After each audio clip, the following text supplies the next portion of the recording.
Welcome to the Prospectors Radio Show, the talk show for our community. Please welcome Rich Cooley, Indiana Gold Hunter Dennis Dayton, Kathleen Biffle, and your host, Tim Grimes. All right, everybody, welcome back to another edition of Prospector Radio. First of all, happy Father's Day to all the fathers out there, and hope you all had a great day so far. Joining me tonight, as always, I got the greatest co-hosts ever. First off, we got Mr. Rich Cooley. How are you, Rich? Pretty good. How's everyone tonight? Doing good, man. You staying cool in all this heat wave we're having? Yeah, I haven't been out much today. I took my father for breakfast this morning and came home, and I've been inside ever since. Just sitting in the air conditioning? Yeah, well, I've been working.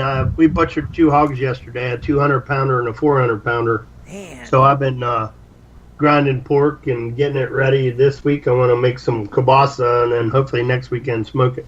Oh, wow. That'll be good. Have you ever done that before? The No. kielbasa? No, I never did brats either. They turned out pretty good. And then I never made sausage before, and that turned out pretty good. So the kielbasa has to turn out pretty good. I don't know. I hope. We'll see what happens. Because you got to, so you got to smoke it first, or what's... You don't have to, but I want it smoked. Do a cool smoke. You try to get your smoke around 165 to 170, and then about an internal temperature of 150. Then it's done. Interesting. And that gets that nice smoky flavor. Nice crispy on the outside and Ooh. half cooked on the inside, and then you just grill it. And Man, sounds good. good. I like kielbasa. Kielbasa is good. Especially good kielbasa sandwiches. Yeah, I never made it before, so this will be the first time. Well, let us know, man. How good it Yeah, is. well, I'll bring some next outing. Oh, there you go. Now that sounds like a winner for sure. I brought some sausage there last time, and they said it was half decent. So It was good. Everything you cook's always good. It doesn't matter. You're just like the camp chef, and it's always. well, I got to keep up with the Biffles. They cook good food They too. do. So. I can't remember that stuff Kathleen made, but my God, I loved it. That potato, yeah. Yeah, I don't know what it was. I still want. Good. What is it, Kathleen? Chorizo. It's Mexican Chorizo. sausage. Chorizo. It's like a sausage, though, right? Chorizo. It's chorizo. At the store. It's yummy. delicious. It's chorizo. It's delicious. Just call it. It's Actually- Well, here delicious. in the East, it's chorizo. Yes. Chorizo. But it was awesome. I want more of that stuff. I still want the recipe. It's like, that was good stuff. Man, gosh. So anything else happening, Rich? I know you got Cooley's Corner tonight, don't you? Yep. You got a Yeah, special... tonight, basically, since the subject come up here not too long ago, we're going to talk about downsizing your dredge equipment. Uh-huh. Basically, if you have, say, for example, 4-inch dredge and you need to downsize to 2.5-inch or a 3-inch down to a 2.5-inch, Right. I'm going to have Ken on as a guest, and we're going to talk a little bit about and throw some ideas out of stuff that you can do. That way you're not, buying a whole bunch of stuff to do it, but Gotcha. in some circumstances you do have to get other equipment if you don't have it. Okay. So we're going to give basically some ideas and throw some stuff out there for people to do. Yeah, definitely a good topic, I think. Looking forward to that. You said you're gonna have Ken joining you as a guest? Yep. Okay. Yeah, we're going to add Ken here whenever I get started, and we'll go from there. Awesome. Sounds good, brother. Well, thank you for being here, and we look forward to your segment tonight as always. Thanks for having me. Oh, you're welcome. Also joining us, we got a stranger from the West. He's usually here on Wednesday, but he's here tonight.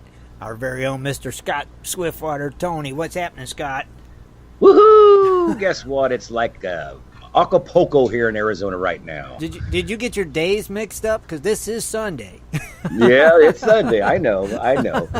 But I figured maybe old Dennis wouldn't be able to make it being up there in Alaska, Oh. that dirty dog. Smart move. So you said, Oh, Tim, man. now you're saying about how you have the greatest co-host isn't true.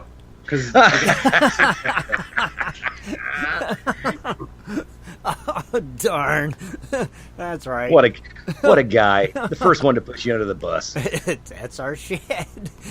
But no, here in Arizona, we've just had the starting of what they call the monsoon season. Anybody from the East Coast is just going to say, well, it was a rain.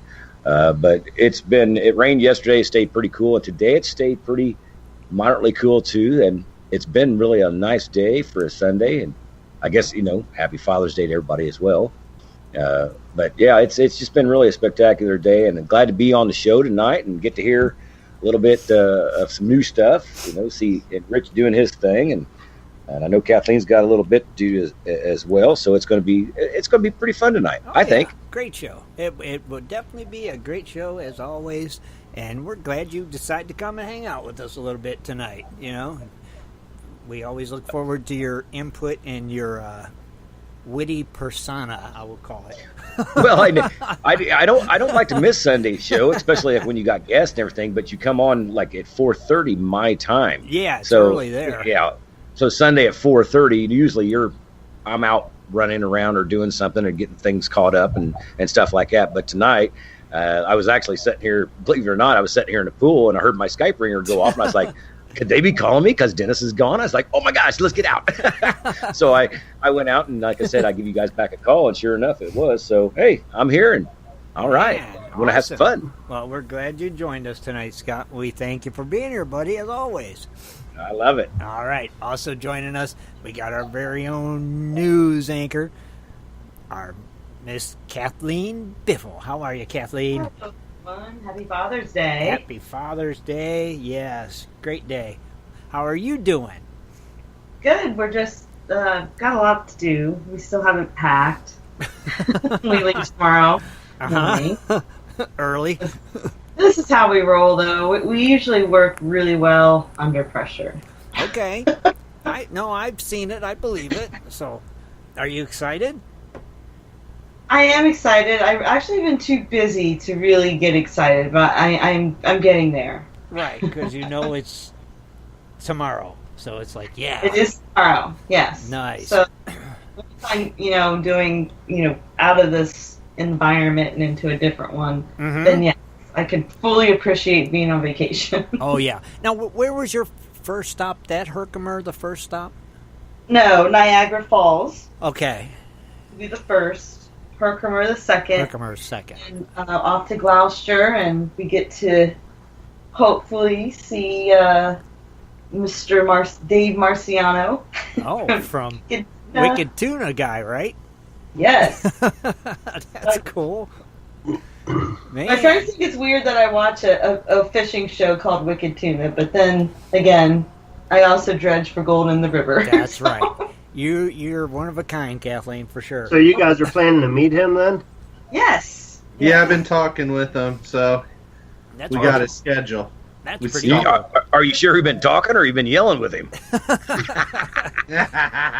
I mean, you guys are going out in the boat, or What's that, Rich? are you going out in the boat, or are you just hanging out? Just No, hanging out he's going briefly. away. He's Okay. it's their busy season, so Okay. yeah, they're fishing full on right now. Yeah, that'd be cool. It's rough, but it's Excuse still me. an honest way to do it.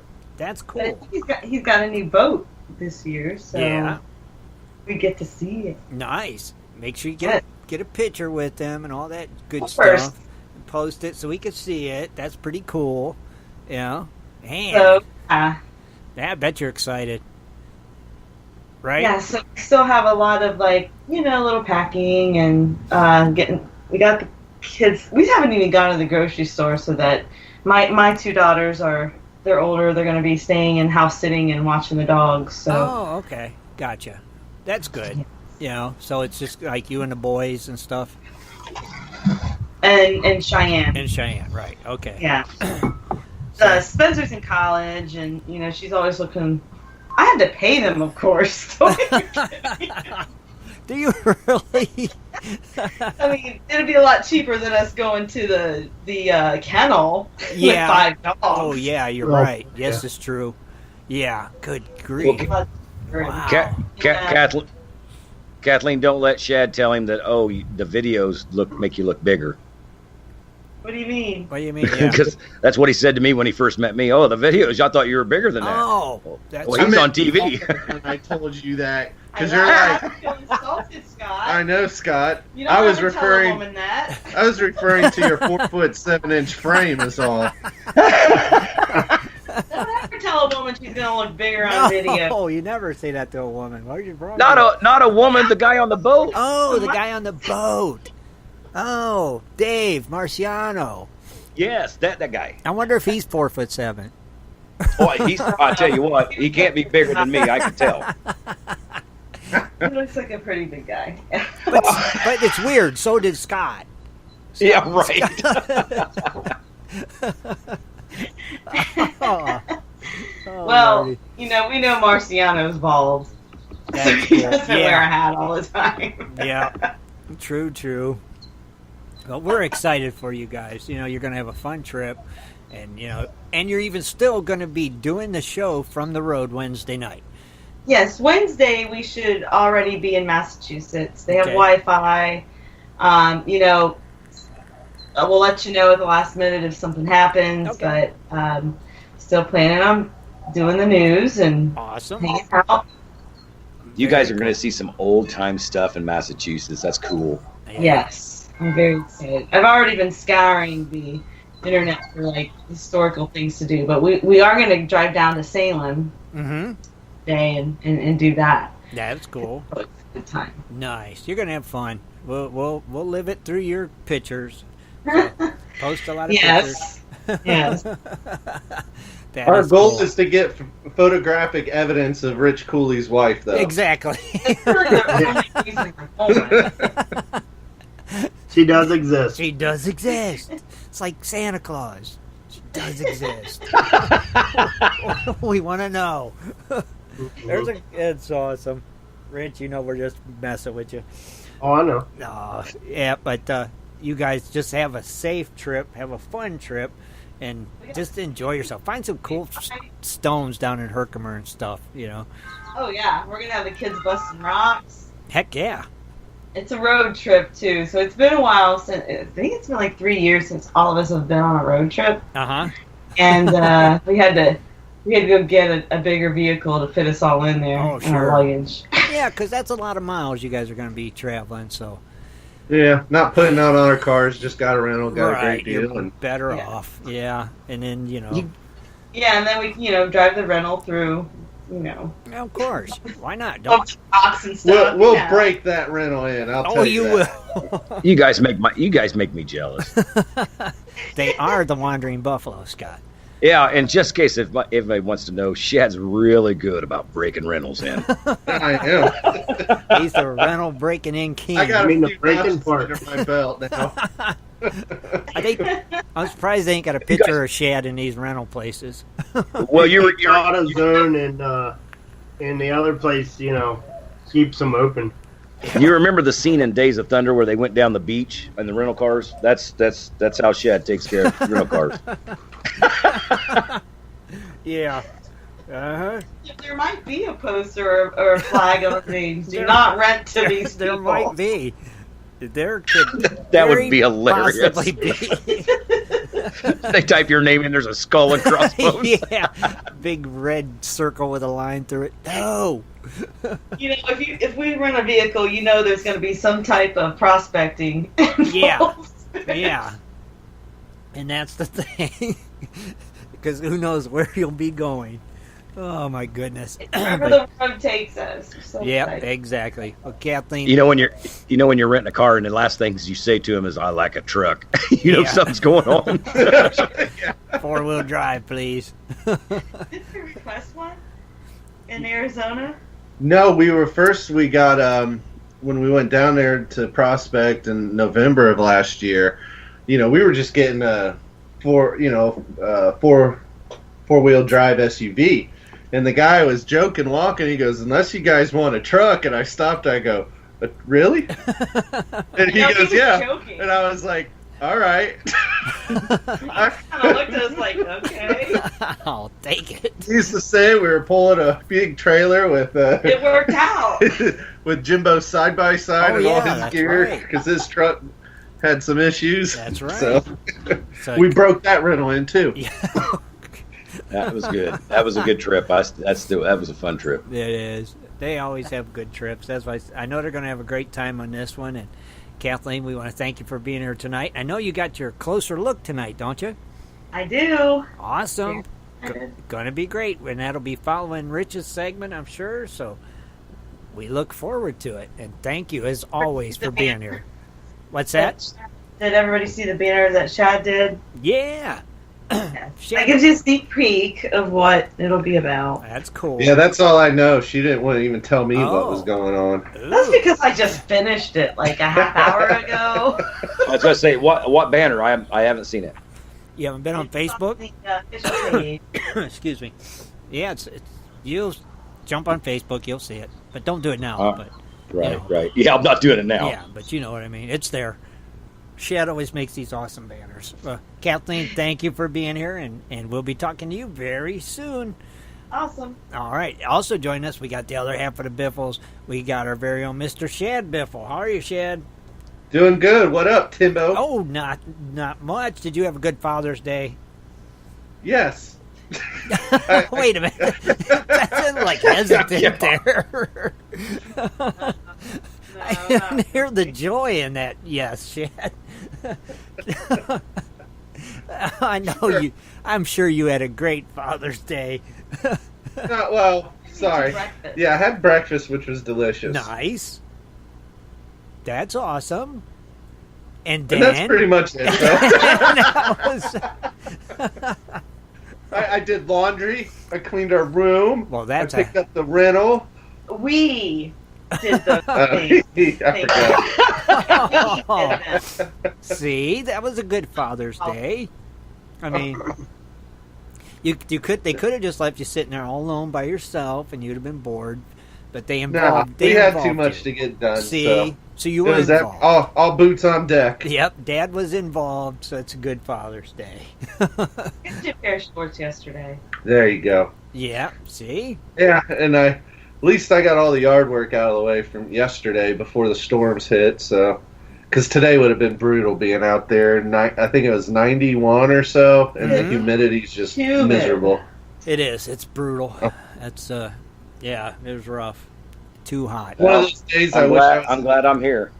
Oh, and then he gets into the car, right? We're going to go pick up the rental, and he's all grumpy at me and stuff. And I'm like, what is your problem? It's just really hot. I'm like, and you want to move to Arizona. I like a dry heat. I hate humidity. Yeah, but it's still hot when you get in the car. I hate humidity. I do too. It's that humidity. That's the downside. Yep. The heat's one thing, but that humidity is just brutal. Can't deal with it. I'm like you, Shad.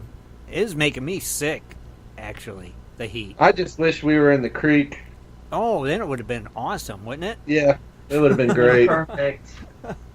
That's when it's perfect, when it's this hot, and it's just nice. Yep, I'm with you guys. So, you excited, Shad, about your trip, buddy? Oh, definitely. Cool. It'll be fun. Mm-hmm. We'll make it fun. Oh, of course you will. Yeah.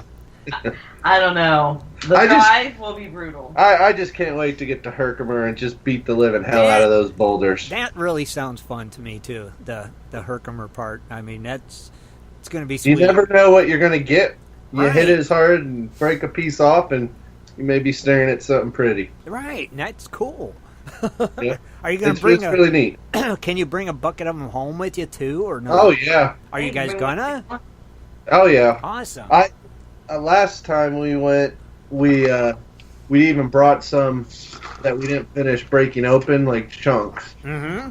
So. And we were just driving a sedan. Right. This time we've got a big car. We got a Suburban that we rented. I can load 5 buckets now. That's right. We're bringing a lot of rock. Stop at Home We're Depot. gonna need some new shocks on that, baby. That's right. Stop at Home Depot, get some Homer buckets, and you're ready. Load them up. People bring some unbroken rocks where there could be a Herkimer diamond in it, or there couldn't be. Right. Here's your chance to break it open. Yeah, $10 a swing. There you go. That's cool, though. I think it's cool. You know, I can't wait. I'm looking forward to Tuesday. You'll be in Herkimer, right? Yep. Okay.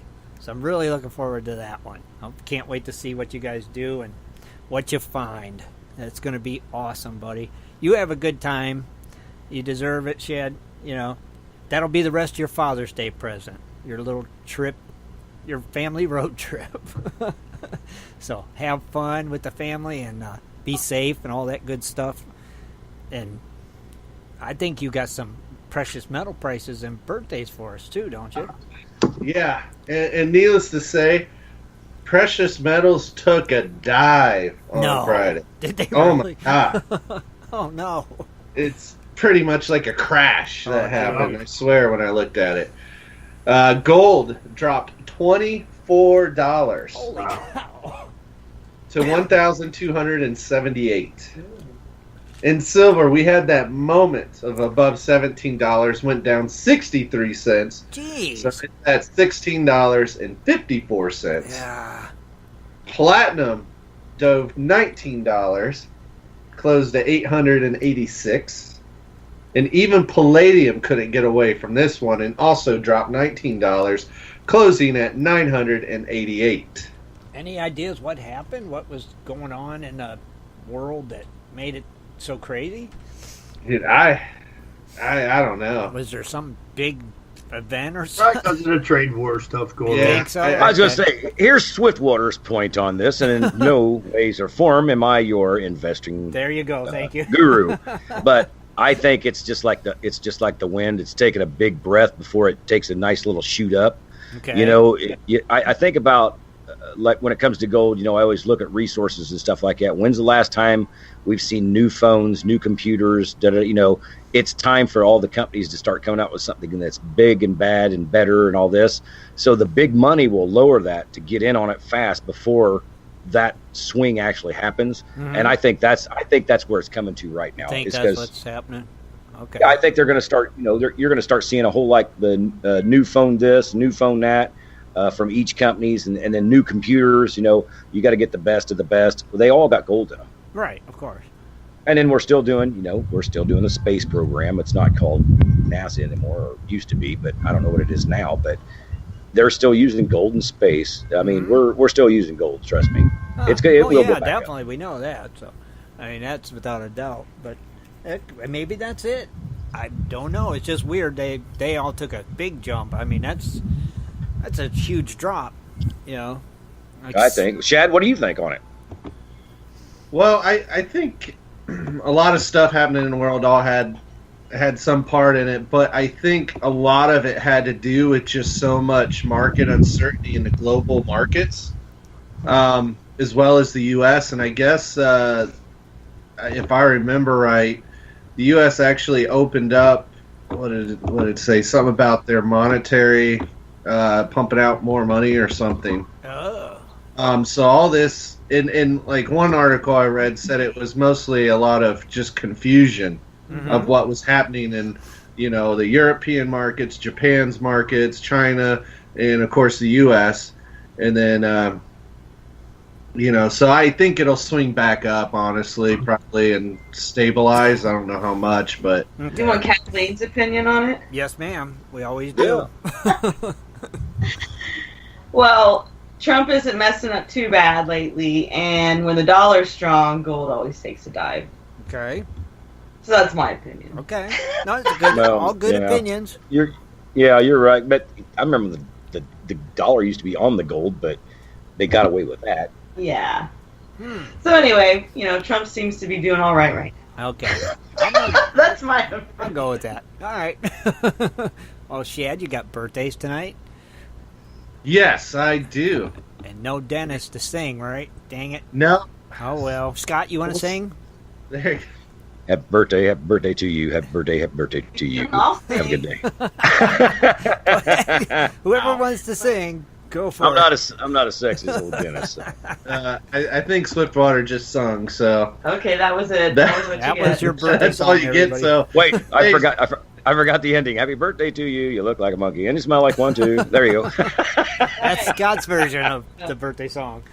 Like we said, Tim was mistaken about all the greatest co-hosts this week on there tonight. So thank Hey, I was raised around fun birthday parties. They were not. There was nothing traditional about my birthday parties. All right, so June 17th, birthdays on Father's Day. We have Bill Gomez. Bob, All right, Bill. Can't forget Bob. Christopher Brian Ford. Then we have Graw, Graw. Then we have James Allen McNulty. I swear I've said that name before. I swear you Is have he too. changing his birthday? I think he's moving around. Mike Barnes, a.k.a. Nozzle Hog. That's a cool name. Then we have Paul Henneberry, R. Guzman, Raymond Williamson, The Machine, Tony Lodermeyer. And then tomorrow, since you expanded the list, we have Brian Sandstrom, Brian Seelinger, Brian Sweetwood, James Lunning, JB, John James, Joseph Egert, Carl Ucknow, and Matt Dean. So happy birthday. Happy birthday, everybody. Oh, you know. Yeah, as far as we know. I said, yeah, Bill, because Bill Gomez is actually a guy that I actually got on Gold Prospector Space. Oh. I met him down at the Horseshoe here in Arizona. He's actually out of New Mexico. Now, he's on my Facebook, but he's not doing too much digging. I follow his post every now and then, but he doesn't do a lot of posting, you know. But, yeah, Bill, if you're listening, hey, we're still thinking about you here in Arizona for sure. Oh, very cool. Good. Yeah, he was a good guy. He's a good guy. Oh, awesome. Somebody Scott knows personally. Pretty cool. All right. Well, Shad, thank you, brother. We want to thank you for being here as always. Appreciate Not a problem. you. That is for sure. What we're going to do right now, we're going to take a quick break, and we'll come back with Cooley's Corner. We'll be right back, everybody.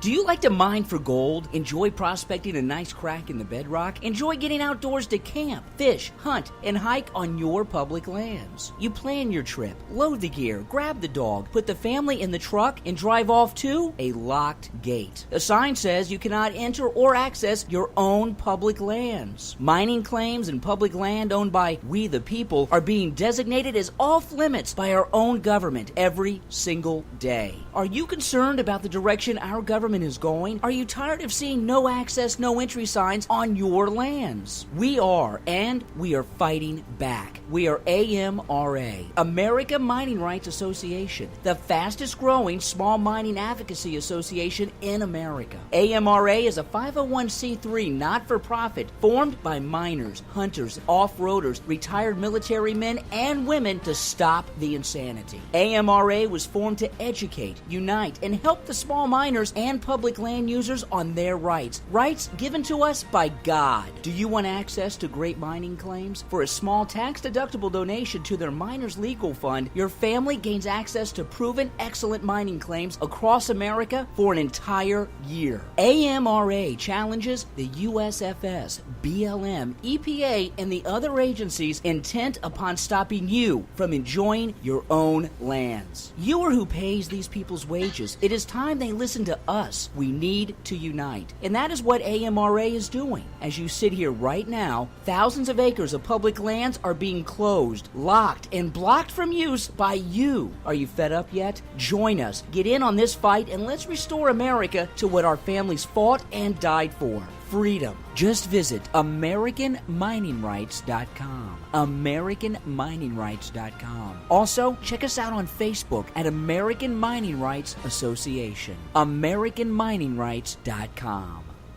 Just stopped by on my way home to show you all my gold. You've been digging into some Jimbo's Gold pay dirt. Yeah, Jimbo's Gold made me a hero. Huh? Got an amazing idea and supplies on sale from Jimbo's website. With bad weather, bored kids, and stressed wife, I threw a panning party for the kids and their friends. All the moms got a break, kids had a blast. Hero. Happy kids, happy wife, great gold. That's why Jimbo's Gold is always my first choice. Did you teach panning or share your prospecting knowledge? Then you are our hero. Tell us your story for a chance to receive a hero's reward at www.jimbosgold.com/hero. Welcome to Cooley's Corner. Join Rich Cooley as he talks about equipment, new products, and so much more for all us prospectors and treasure hunters. Here's Rich. Good evening, everyone. Welcome to Cooley's Corner. Tonight we're going to talk a little bit about downsizing your dredge. Basically, there's areas that don't allow certain types of equipment, of course. powered equipment only, such as some of the places I'm going to go in Virginia, and other places they downsize equipment where you can only have 2.5 inch or smaller. So, of course, knowing that I have a 4-inch dredge, I figured I would do a segment on downsizing and how to do it successfully without spending a lot of money. I know there's some units that you will have to if you don't already have some of the equipment. But basically, I'm going to have Ken on here with me. Are you here, Ken? Yes, I am. All right. Welcome to the show. Basically, I would just want to start out a little bit, talk about my situation with my box. Okay, I have a 4-inch dredge crash box. And basically, I came up with some ideas how I can downsize mine to 2.5 inch. I actually have a 2.5 inch hose set up already, and I have a 2.5 inch jet log. So basically, what I'm thinking of doing, I can do a couple situations with my box. On the back of my crash box, I have basically like a thread type 4-inch hole that my 4-inch hose actually screws into. So basically what I can do with mine is I can actually keep that hose in there that screws into it, and then a couple of things I can do. I can actually get an adapter that adapts from 4-inch to my 2-inch, and then I'll have a 2-inch hose coming off of that adapter to my, 2.5 inch. And then I can have a piece of hose coming off that adapter that goes to my jet log. And then my 2.5 inch hose, of course, running to the suction nozzle, which will just be a tip. And I'm going to keep the same floats, same motor, same everything. My question to you is, Ken, with my 2.5 inch jet log, basically most of them are only 1.25 inch threads or 1.5 inches. What's your feelings on that? Of course, it's a Honda pump. I should have enough water flow to run my 16-inch wide box. Should I or should I not? You will not have enough water volume to do it, Rich. Okay. For the simple reason, you're going from basically a standard 2-inch, 2 or 2.5 inch dredge box, which is basically 10 inches by about 36 inches, maximum maybe 42, 43 inches long.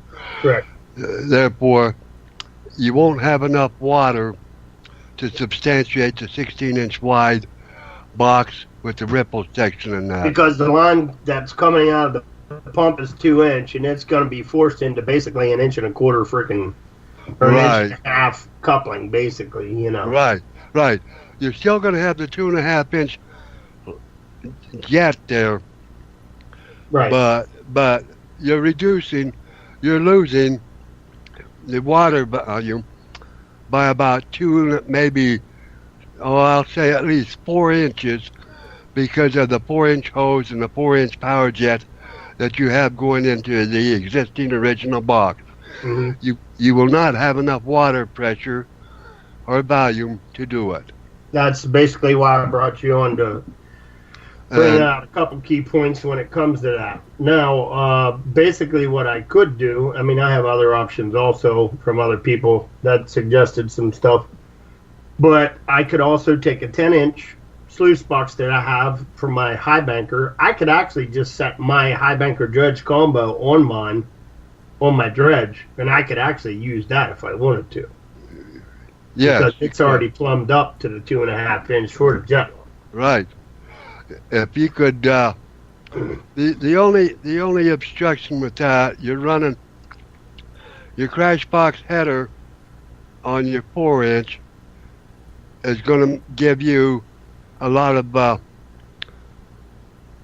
problems trying to get plumbed in. Okay. Get your jet plumbed in. Well, that's what I'm saying. I would just take that box off of my dredge, and I would put my high banker dredge combination box on it. Okay. Which is only 10 inches wide.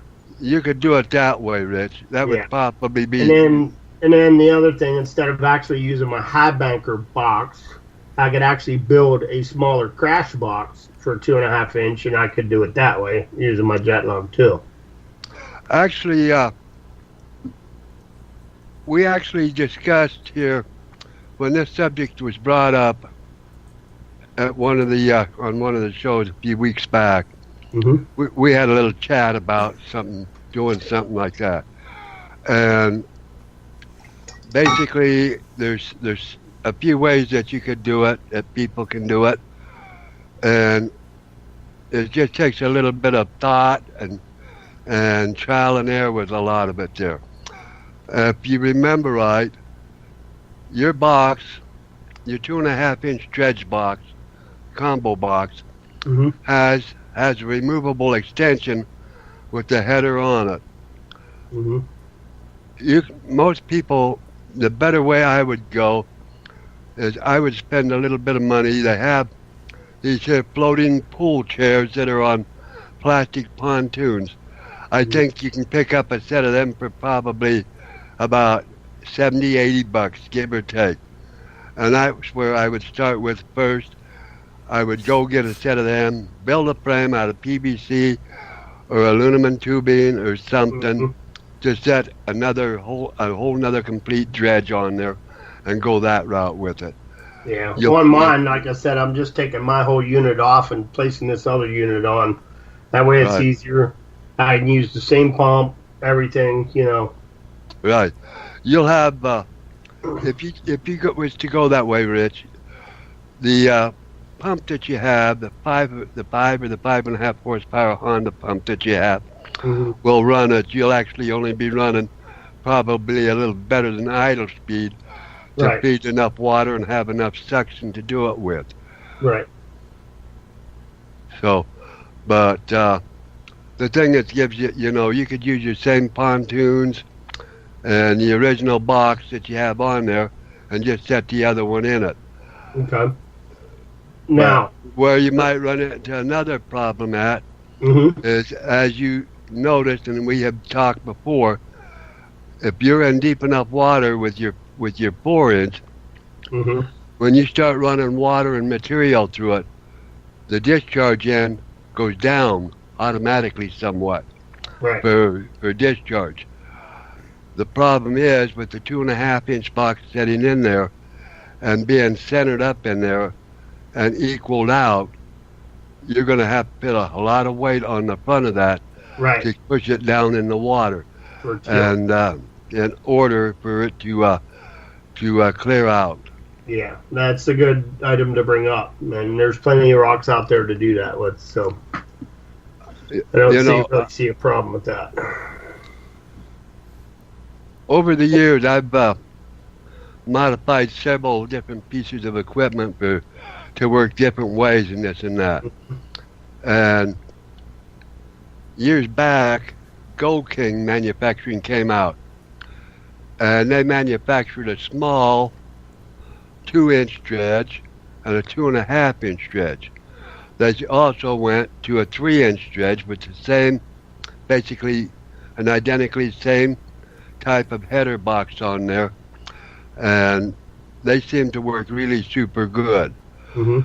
And basically, you can take almost any sluice, any stream sluice, and you can convert them over to a floating dredge just merely by making 6 or 8-inch diameter PVC pontoons, whatever your choice, or finding a couple of old floating swimming pool chairs. They make great pontoons, and it's like basically where your high banker dredge combo is there is an extension that your header is hooked to. Yeah, I have a Buckabilly sluice, and I can just unbolt that, pop that off, pop the crash box on if I wanted to. And you can build another crash box. Yep. They use some things such as a lot of things are called power sluices, but they're basically one and all still basically a high banker or dredge set up there. You can run a power sluice if you have it on pontoons or a frame. You can set it up in the water, and you can run it that way and use it the same way as you would a 2 or 2.5 or 3-inch dredge. Mm-hmm. And so, you know, there's several options there that you can do and go with. Right. Now, let's talk a little bit about 3-inch. Basically, I really have not seen any 3-inch crash boxes. They're probably pretty much 3-inch jet flares.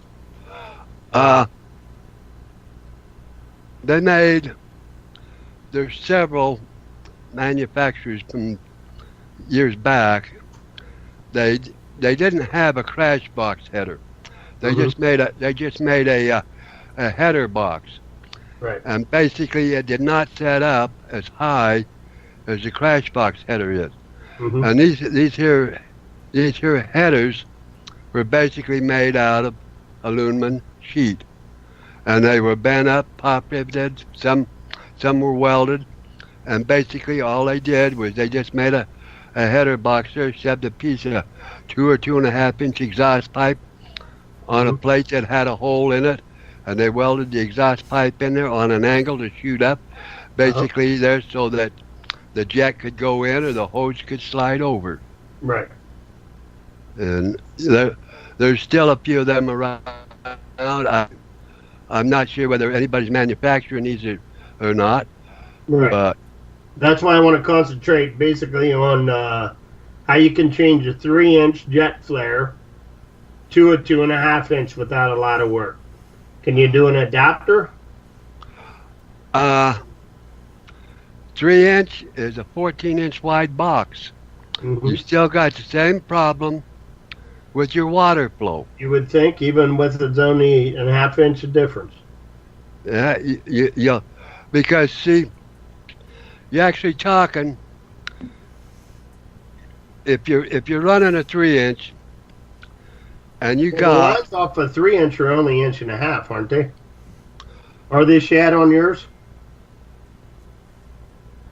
You mean the width of my box? No. Your line, your pressure line that's coming out of your pump. Oh, it's the same. It's inch. 2 inch? Yeah, Or is it 1.5 inches? 1.5 inches. Okay, so you're going 1.5 inches into it instead of 2. But Rich, you're going from that 1.5 inches into his power jet, and there's a 3-inch line there. So you're actually running 4.5 inches of water, and on a 3-inch you may have enough water. I'm not going to say you will or you won't because I haven't experimented with it. I don't know until we try it, but I'm thinking it's a great possibility it will work because most of the dredges right now in the 3 inches, you're only running half throttle. I would say that it would probably when you take away your water pressure away and your volume of water away from that box, like you're talking about reducing down to 2 or 2.5 inches there, you're losing quite a bit of water by reducing that down when you switch from one size of a power jet to a smaller size power jet. Mm-hmm. Therefore, you're not going to get the volume of water through it that you need. And that on top of being where the box is about 4 inches wider than a 2.5 or 2 inch dredge box, you're going to lose your efficiency there. Right. Well, that's why I figured, if you had a 2.5 inch jet with an 1.5 inch fitting on it, I mean, you're already running an 1.5 inches coming off of that to it anyway. And that's why I figured it would work, But I respect what you're saying, yeah. I kind of see what he's saying. He's like, if you got your jets can really spray hard, but your water flow is not making it powerful. But if you put more water in the top, then whatever comes back out, that's going to make your power. Yeah. It's a combination of bounce power and volume of water that makes it suck. That's why we're having you guys on, so we can talk about it. And the thing of the deal is, if you lose the volume of water, you can have all the pressure in the world. But if you don't have the volume of water going through that jet, you will not have the suction on the suction end to pick the material up. I won't say as to how much of a percentage of loss you would have, but it will function very efficient. Hey, Ken, there's a question in the chat room asking, like, for instance, going from a 3-inch to a 2.5-inch or whatnot, could you change the pitch of the box to make up for a little less volume of water flow? The pitch of the box, you can undoubtedly change the pitch of the box. But if you don't have the volume of water going through it, what good is it? True. Exactly. I'm with you on that. I am with you all the way, 100%. You know, I don't mean to sound obnoxious about this, but you know, Right. people spend hundreds upon hundreds of dollars for this and that, and then they're not happy with what they got, so they spend hundreds upon hundreds of dollars more just to try to improve it. Mm-hmm. Where if they would have went with something sufficient to begin with, you know, they would have been better off in the first place. It's like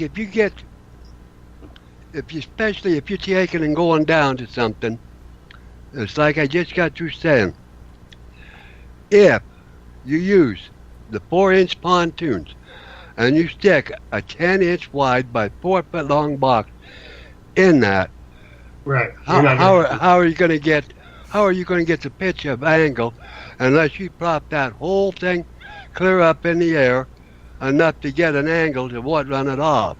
Mm-hmm. To clear I out. understand what you're saying. See, I believe pitch and angle, it comes down to what you're running. Like if you got a lot more clay or a lot more dirt you have to wash off, you want that kind of, you know, to go back and blow up and get everything off before it falls out. It doesn't change too much of the water if you just, because everything, you know, even on a high banker, if you put the pitch up, it's going to come out the back. You can,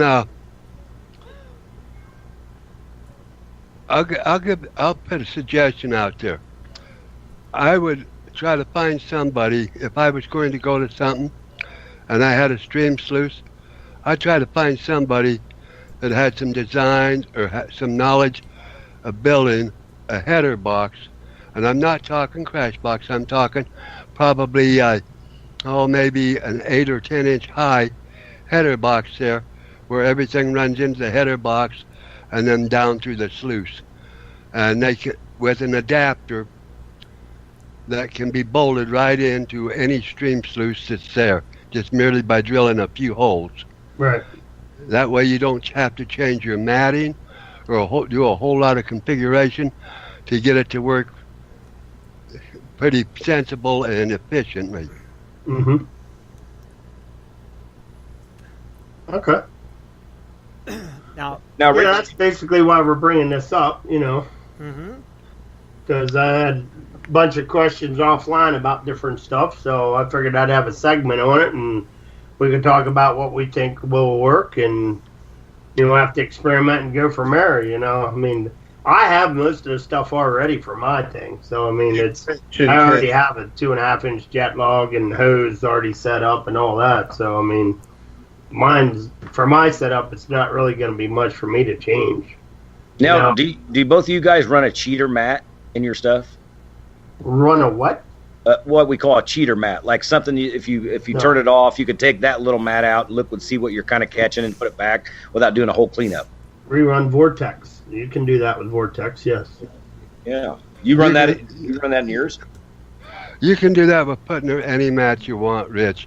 Yeah. You can put a section in there under the jet player. That's what I have. Yeah, I have 2 pieces. I always cut mine in half and have 2 pieces because I always check the back matting.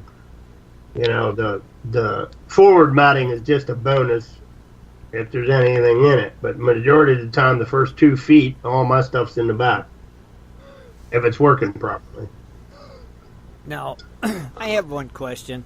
Supposing people don't have extra parts laying around, and they got a 4-inch, and they got to convert it down to a 2.5, how much would that cost them, roughly? You know, for roughly. And what would they need? Like hoses, nozzle, box. I mean, they would need either a nozzle or a jet, the hoses, couplings.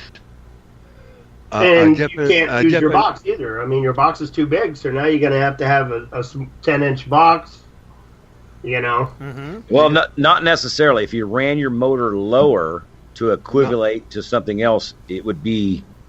You'd probably have about the same flow if you had right. You still have pitch issues. No. You actually, if you're going to do it, you're still going to have to reduce that box down.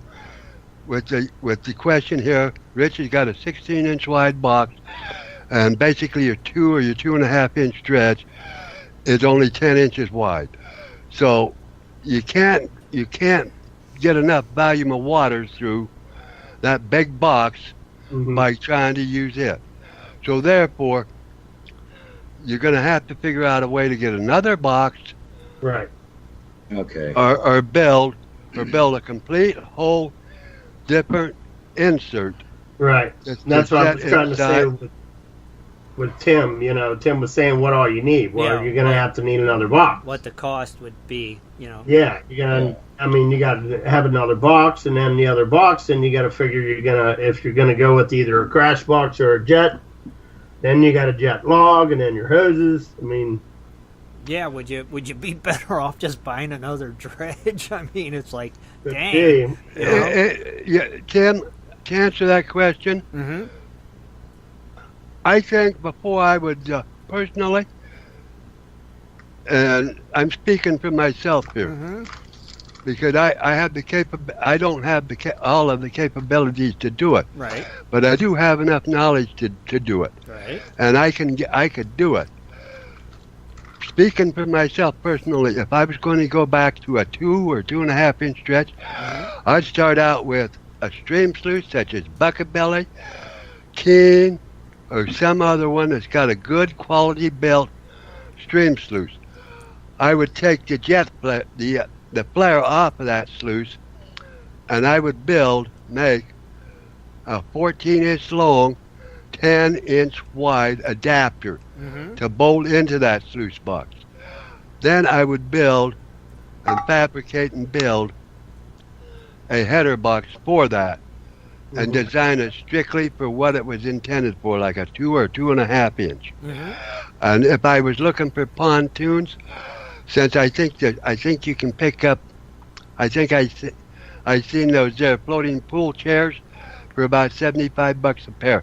That gives you both floats and build a frame and set it on that. Right. You can also use 6 or 8 inch PVC pipe, about 4.5, 5 foot long, and you can make pontoons out of them just like that. Sure. They can be both ends can be blank. Excuse me. I don't know what the cost would be.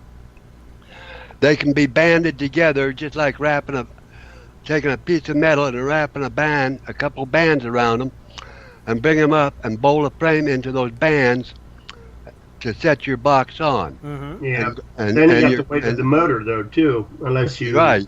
The motor to side. And that's why I'm saying about 4.5 to 5 foot long PVC there.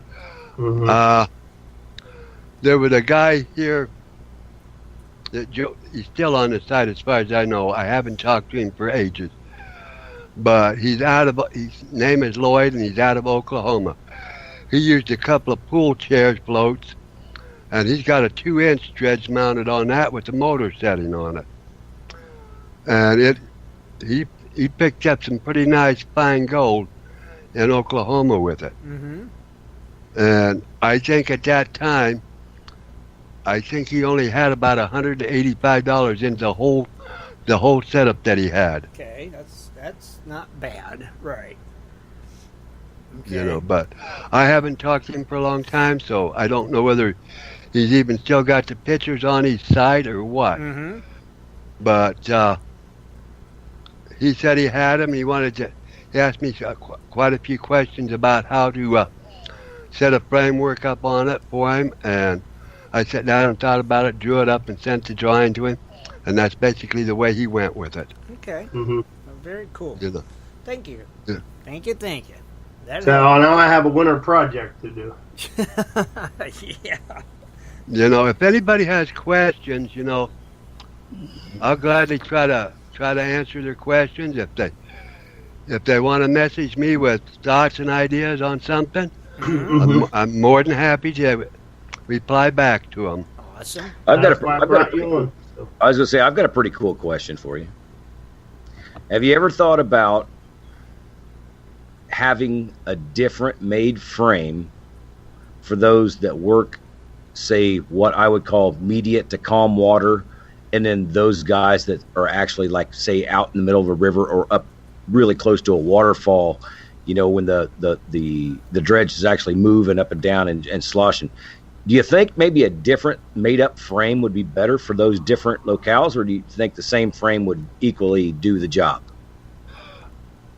Personally, Scott, I have a pretty treacherous, wild running river.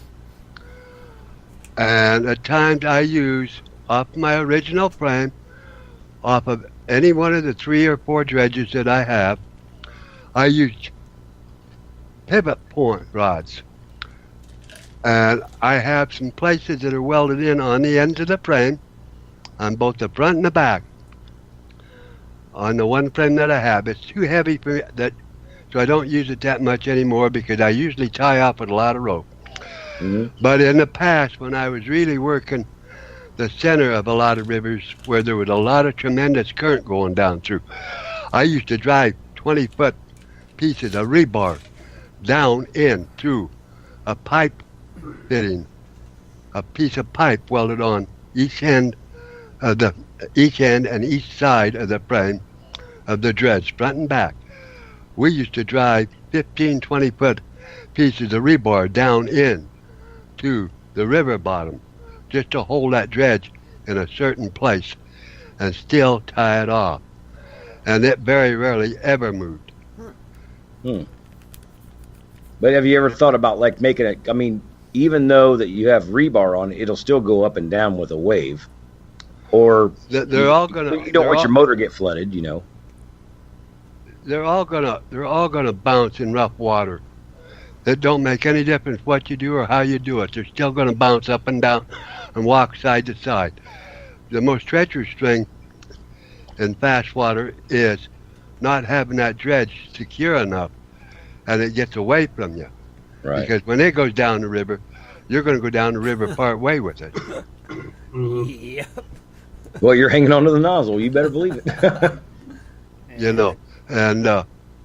So I to me, to try to build a whole different type of frame to substantiate something when the drift rods, I call them drift rods, other people call them something else. But if you have the drift rods on there and you drive them down in there 3-4 foot, I'll guarantee you that dredge is going to stay pretty stationary there. It's not going to go very far if it does. Cool. Because the odds of all 4 drift rods breaking loose at the same time is very, very slim. It's almost like the chances are is about like what it is of one individual person winning the lottery. Yeah. Hey, what's your optimal diving when you're dredging? What's really comfortable for you? Like, take somebody that's out there listening right now that's never did dredging, but they always want to get into it. They want to go into the water. They want to, experience everything. What's your depth that makes you really feel comfortable and you can move a lot of dirt, and not worry about a whole lot of stuff? Do you have a depth that you like best, opposed to like 20 feet to 4 feet, that kind of thing? I like to get down. I've been down probably close to 55, 60 foot a few times dredging. That's pretty I've good. I've had at least 35 foot of overburden sitting over the top of me, and I went down in a hole.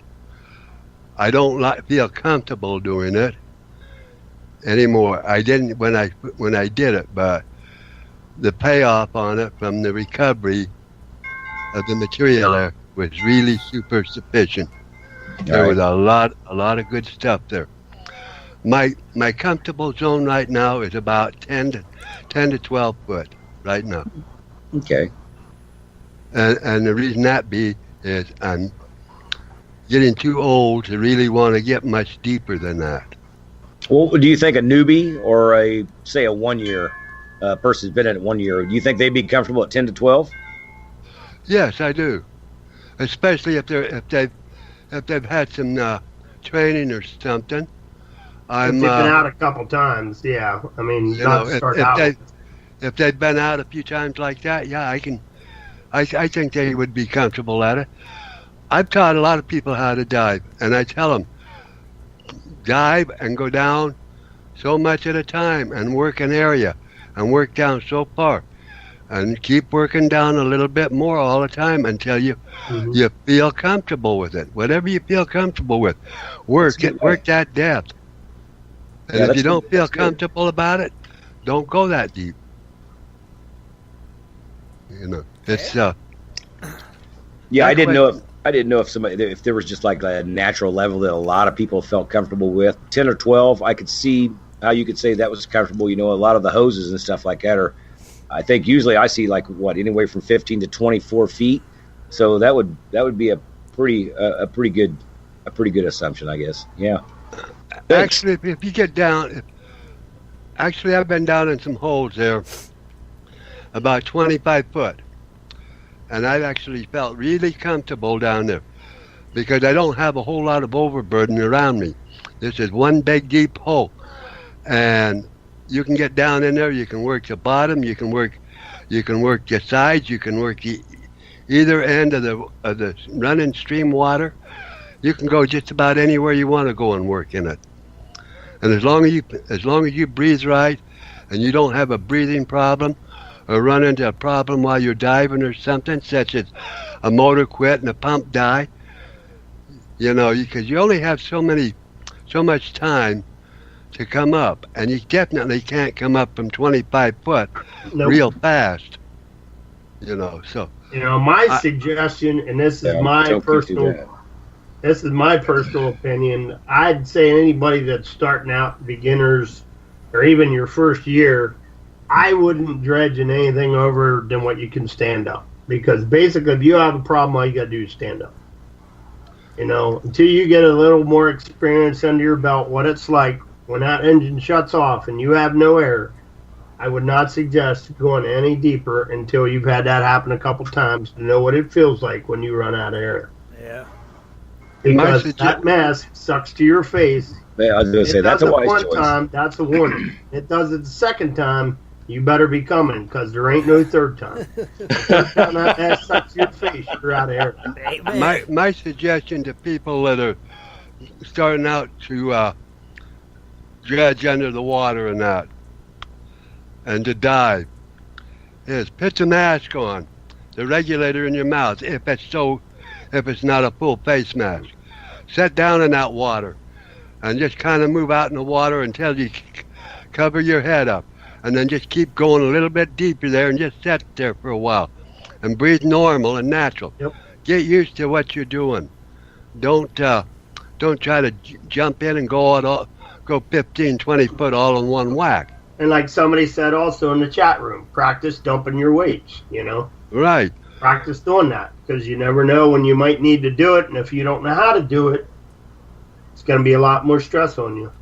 Yeah, I like his method. Get experience first. Don't just jump in and do it, We don't want to tell people the wrong way. You got to make sure you have experience and training before you go at depths, My sure everybody understands that. My suggestion is still, like I said, if you're just starting out, get somebody that's done it to work with you, and then just kind of sit down and cover your head up and just try to go a little bit deeper in that. I don't suggest you try to do it out in a fast-moving current or something like that. I would say, like, if you have a swimming pool or access to something where the water is fairly deep but not running super fast, to where you can sit down, stand up, and be covered up, go that route with it. Mm-hmm. Yep, I agree. Rich, is that think? Yep, that's pretty much it. That's our segment. Thanks for coming with us and talking, Ken. Yep. Appreciate it. Thank you. Okay, Yeah, thank you. I do like your method a lot. Get used to what you're doing. Because once you get out there and you'll start wandering, start looking at other things, start checking out the bottom, the way the rocks look, stuff like. Your mind really gets taken away from what you're actually doing, and it's about like swimming in a pool. Eventually you're going to let go of the side and take a couple strokes. So yeah, I like that. I liked it a lot. Yep, definitely. Okay. Great subject tonight, Rich. Ken, thank you for joining us, helping Rich out again, as always. We appreciate you joining us. Thank you for having me. Oh, you're welcome. Thanks, Ken. Thank you. We'll talk to you soon, Ken. Talk to you later, buddy. Awesome. Rich, another great segment there, buddy. I think we started drifting there at the end. Yeah, I just want to make sure everybody I know understands that. No you worries. got to make sure you train for that stuff. Yes, you just do. can't jump in and... Yes, you do. You can't stress it enough. You really can't. And there are a lot of people... Because it is dangerous. Yeah. It's too dangerous, especially to somebody who's not done it. So I agree. Just always stress that. Ain't nothing like running out of air, and I'll never forget the first time it happened. No, you won't.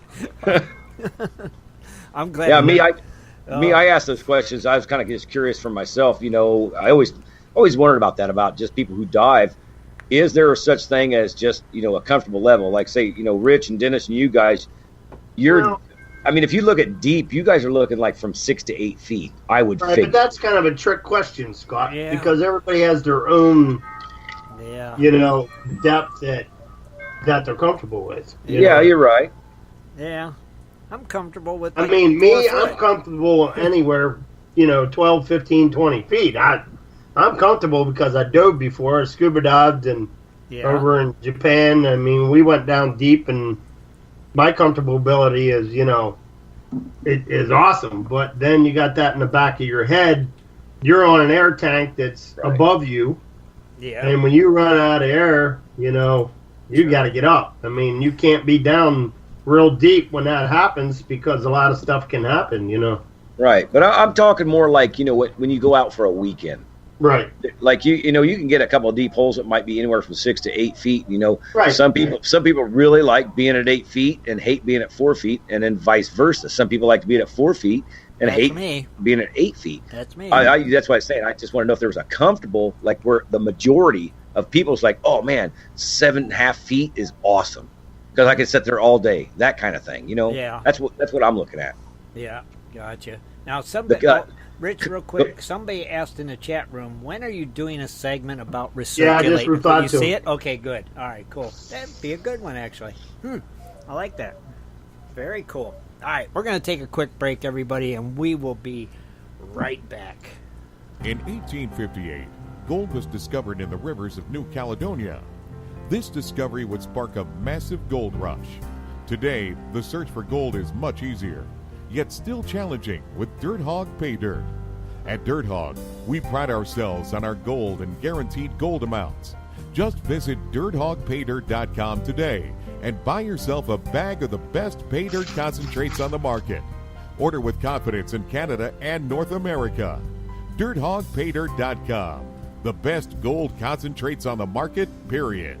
Also, be sure to check out our Honest Bonus program. If you're interested in gold prospecting or treasure hunting as a career, hobby, passion, or just something you're interested in getting into, you have to visit goldprospectorspace.com. At goldprospectorspace.com, you'll find forums, chats, videos, blogs, sections on dry washing, metal detecting, high banking, and so much more. At goldprospectorspace.com. There's a store, classifieds, and at goldprospectorspace.com every Sunday night at 7:30 Eastern Time. Tune in to Prospectors Radio, the talk show for gold prospectors and treasure hunters. GoldProspectorspace.com is a social network with thousands of members, and everything you need is at GoldProspectorspace.com. Sign up today and get connected to others who share your love of gold and gold prospecting. Let the treasure hunt begin at GoldProspectorspace.com. GoldProspectorspace.com.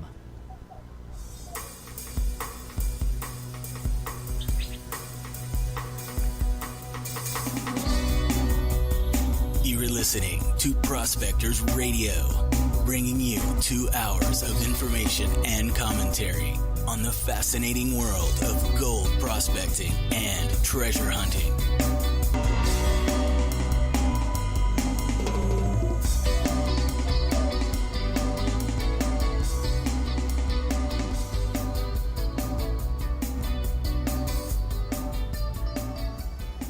All right, everybody, we're back now.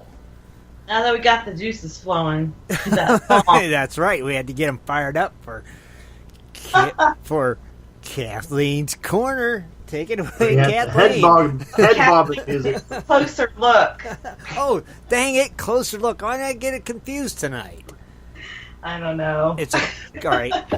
Closer look with Kathleen. It's because I don't have an intro for it. See, I get confused. That's okay.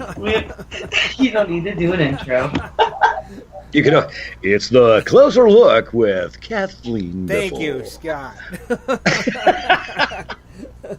All right. Okay, so the Closer Look for June. As you guys are aware, Shad, the kids, and I are about to wander into Niagara Falls, upstate New York, and then to Massachusetts.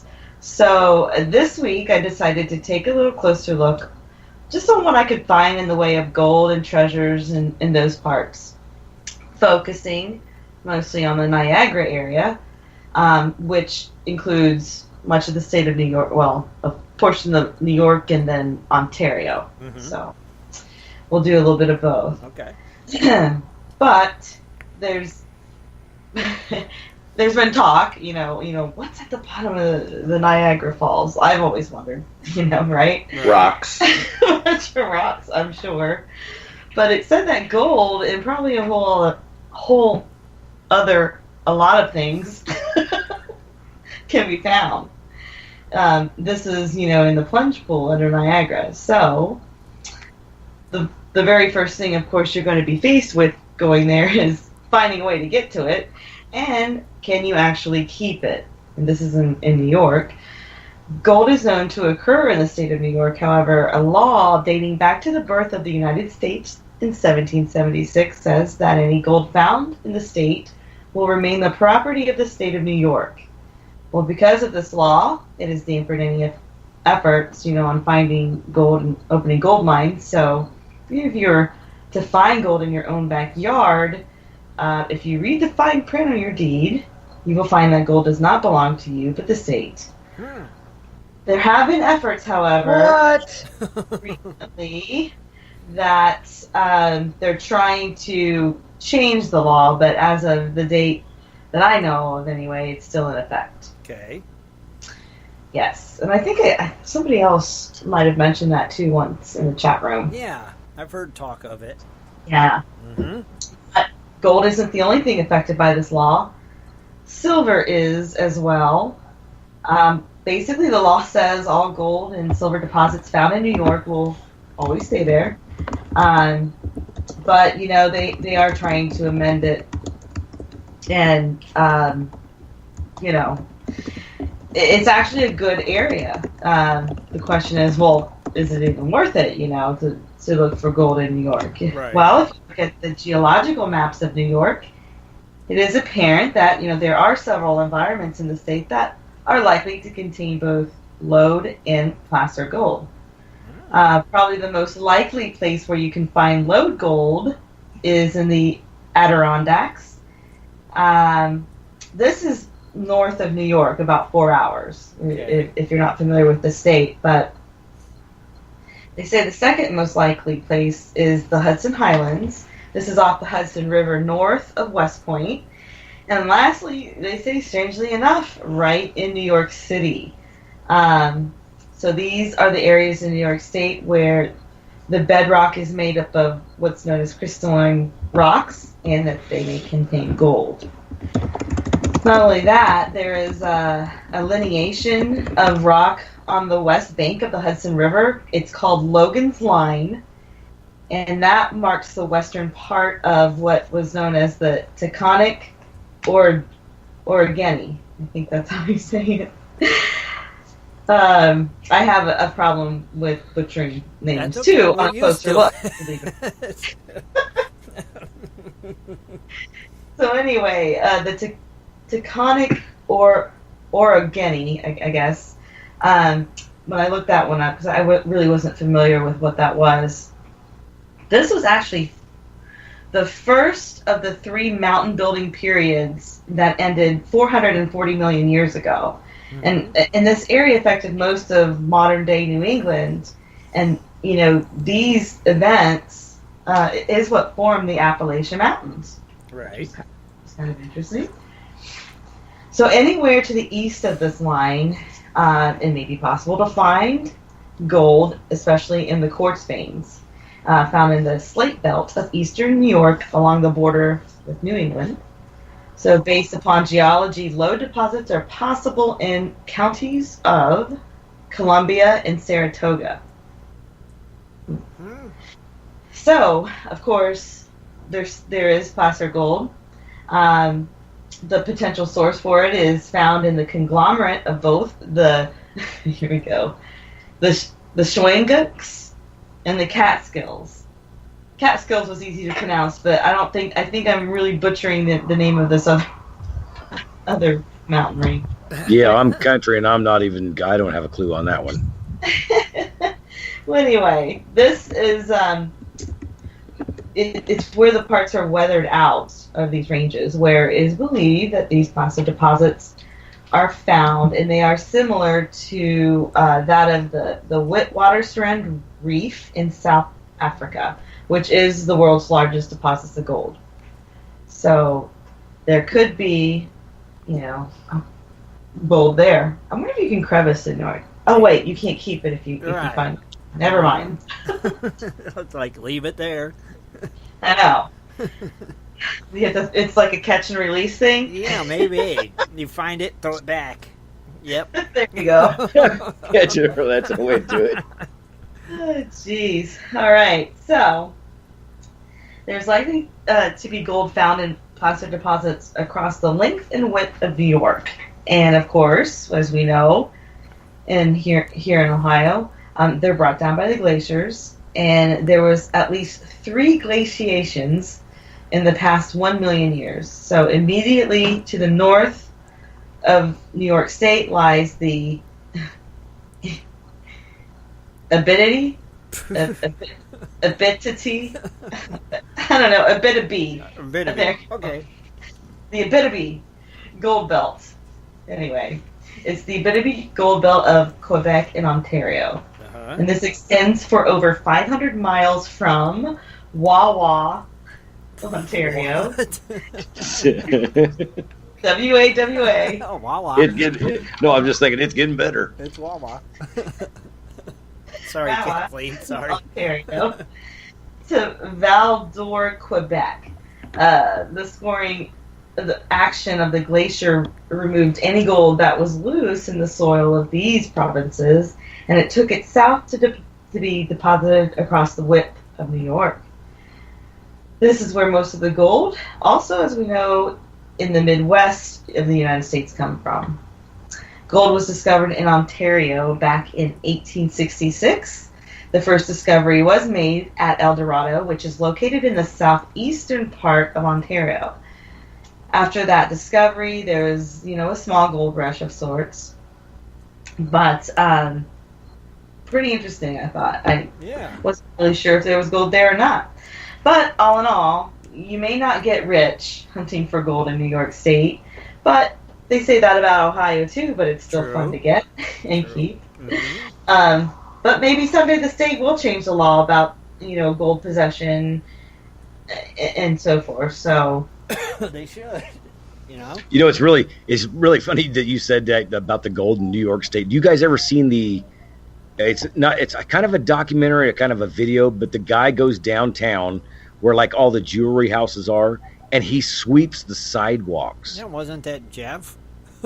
I can't remember, but the guy, I don't think it was Jeff. It was, it was a guy that they called the sidewalk miner, or something like that. I've never heard of him. Yeah, he sweeps the sidewalks every day because people lose gold pieces off their necklaces and rings and. Oh, that type of gold. Yeah. Yeah. That's pretty amazing. I mean, that's too doing that too. I just think that was, that guy was thinking really, really outside the box. But then again, you know what? If somebody's going to drop pieces and parts and stuff like that, the jewelers, and when your ring's made, if something breaks, it's going to be right outside. So I thought, man, this guy's got a pretty good idea going. And then he also found gems from rings and things like diamonds, emeralds, rubies. That's pretty awesome. It is. Yeah, I mean, that I'm sure you're going to find a lot of that doing that. But also, I guess, by the way of actual gold mining, you can find gold there too. Mm-hmm. Right.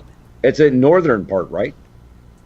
No, they actually say in New York City there's gold near the bedrock. City. Oh. So, if you're not interested in gold prospecting, as Scott was saying, you can metal detect. I'm sure you can find a whole bunch of things. But in the Niagara area, including New York, there are known to be buried treasures. So that's another thing for all you treasure hunters out there.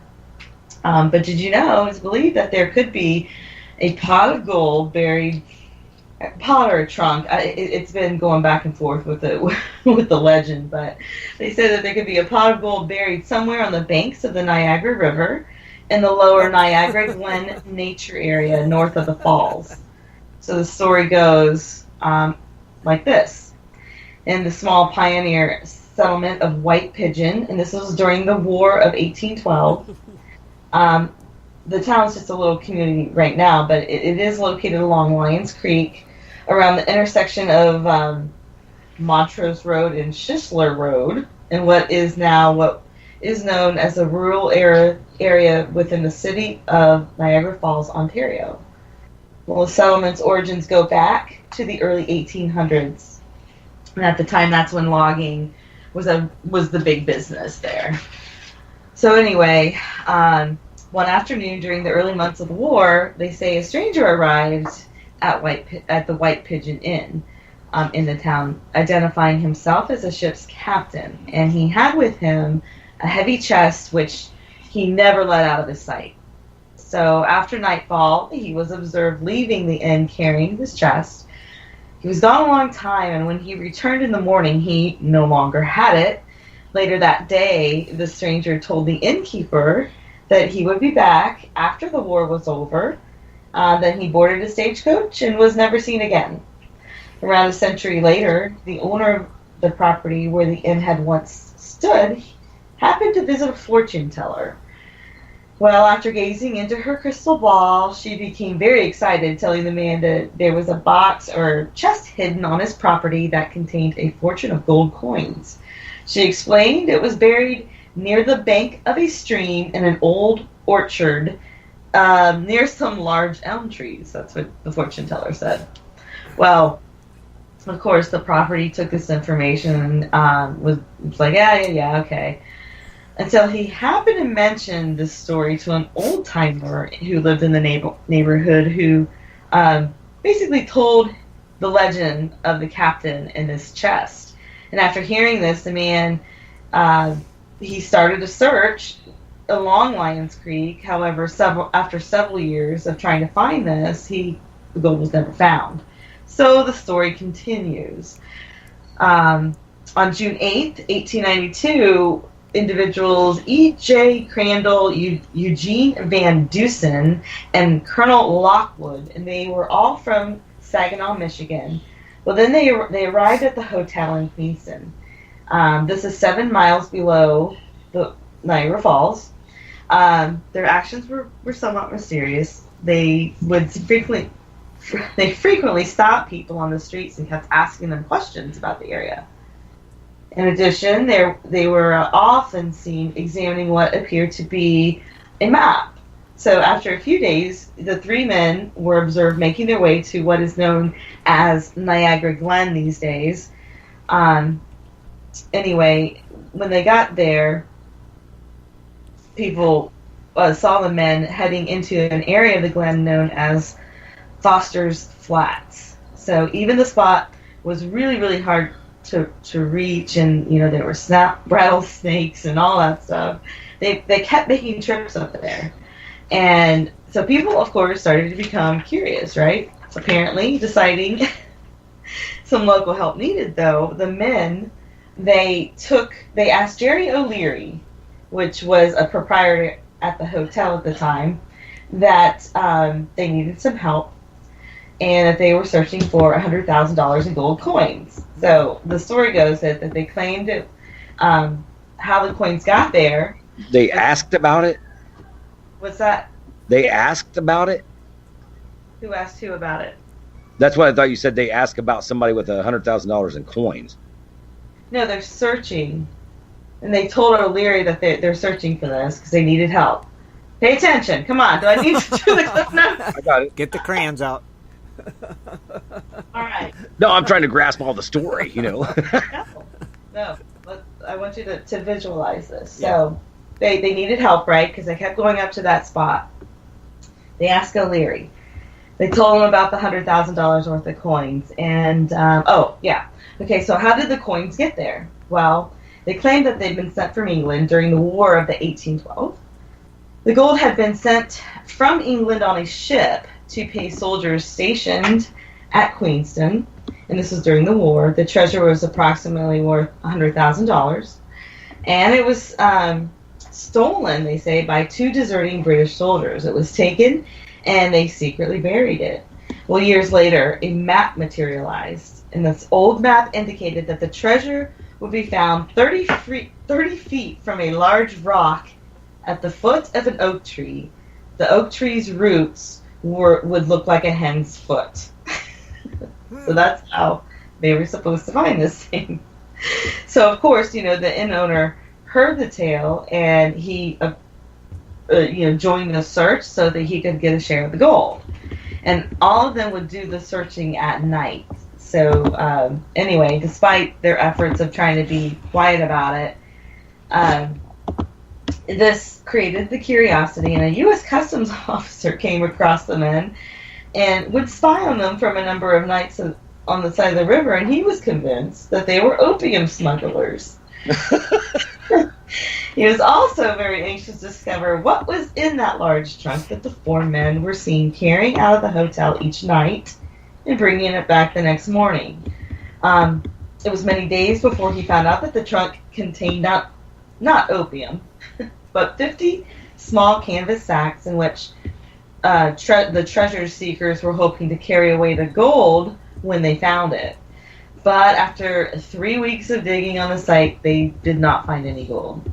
So these men took off to, look for treasure elsewhere. I think they had headed down to Virginia, but Jerry O'Leary, who was the inn owner, he continued the search on his own. While doing so, he, of course, broke his promise of secrecy, and he told the story to a newspaper reporter from Niagara Falls, New York, and the reporter was convinced the whole business was nonsense, and that O'Leary, therefore, was going to waste this reporter's time. But, he didn't publish it. It just didn't really catch on, and the treasure's just never been found. So that's the legend of that treasure. There's also other, there were also other little stories too, and a lot of it involved, the Native Americans at the time and in that area. But Niagara author Robert Moore, he was interviewed actually for the Niagara Gazette. Anyway, in his interview, he talked about a book that he wrote called "Where the Gold is Buried." And it speculates about Old Fort Niagara's legendary gold of a French military chest. And according to legend, in 1759, just before the French surrendered the fort to the British, laborers buried the fort's valuables in a chest and hoping to return later. And as they began refilling the hole, they said a man was killed and fell in. So, of course, that they just kept on, burying him. They just buried him with the treasure. Well, 30 years later, a loyalist Quaker named Jeremiah Moore who was driven out of Pennsylvania by patriots. He arrived at the fort with a map to a treasure. He and his sons were laughed at as they dug until they eventually found the skeleton. So I guess back in the day that would be like the same as their version of Treasure of Oak Island. That's pretty cool. Yeah. They eventually found stuff. According to an officer reported that the discovery and the commander ordered the Quakers to stop digging immediately. So a snowstorm blew in, of course, up there. It probably snows a lot.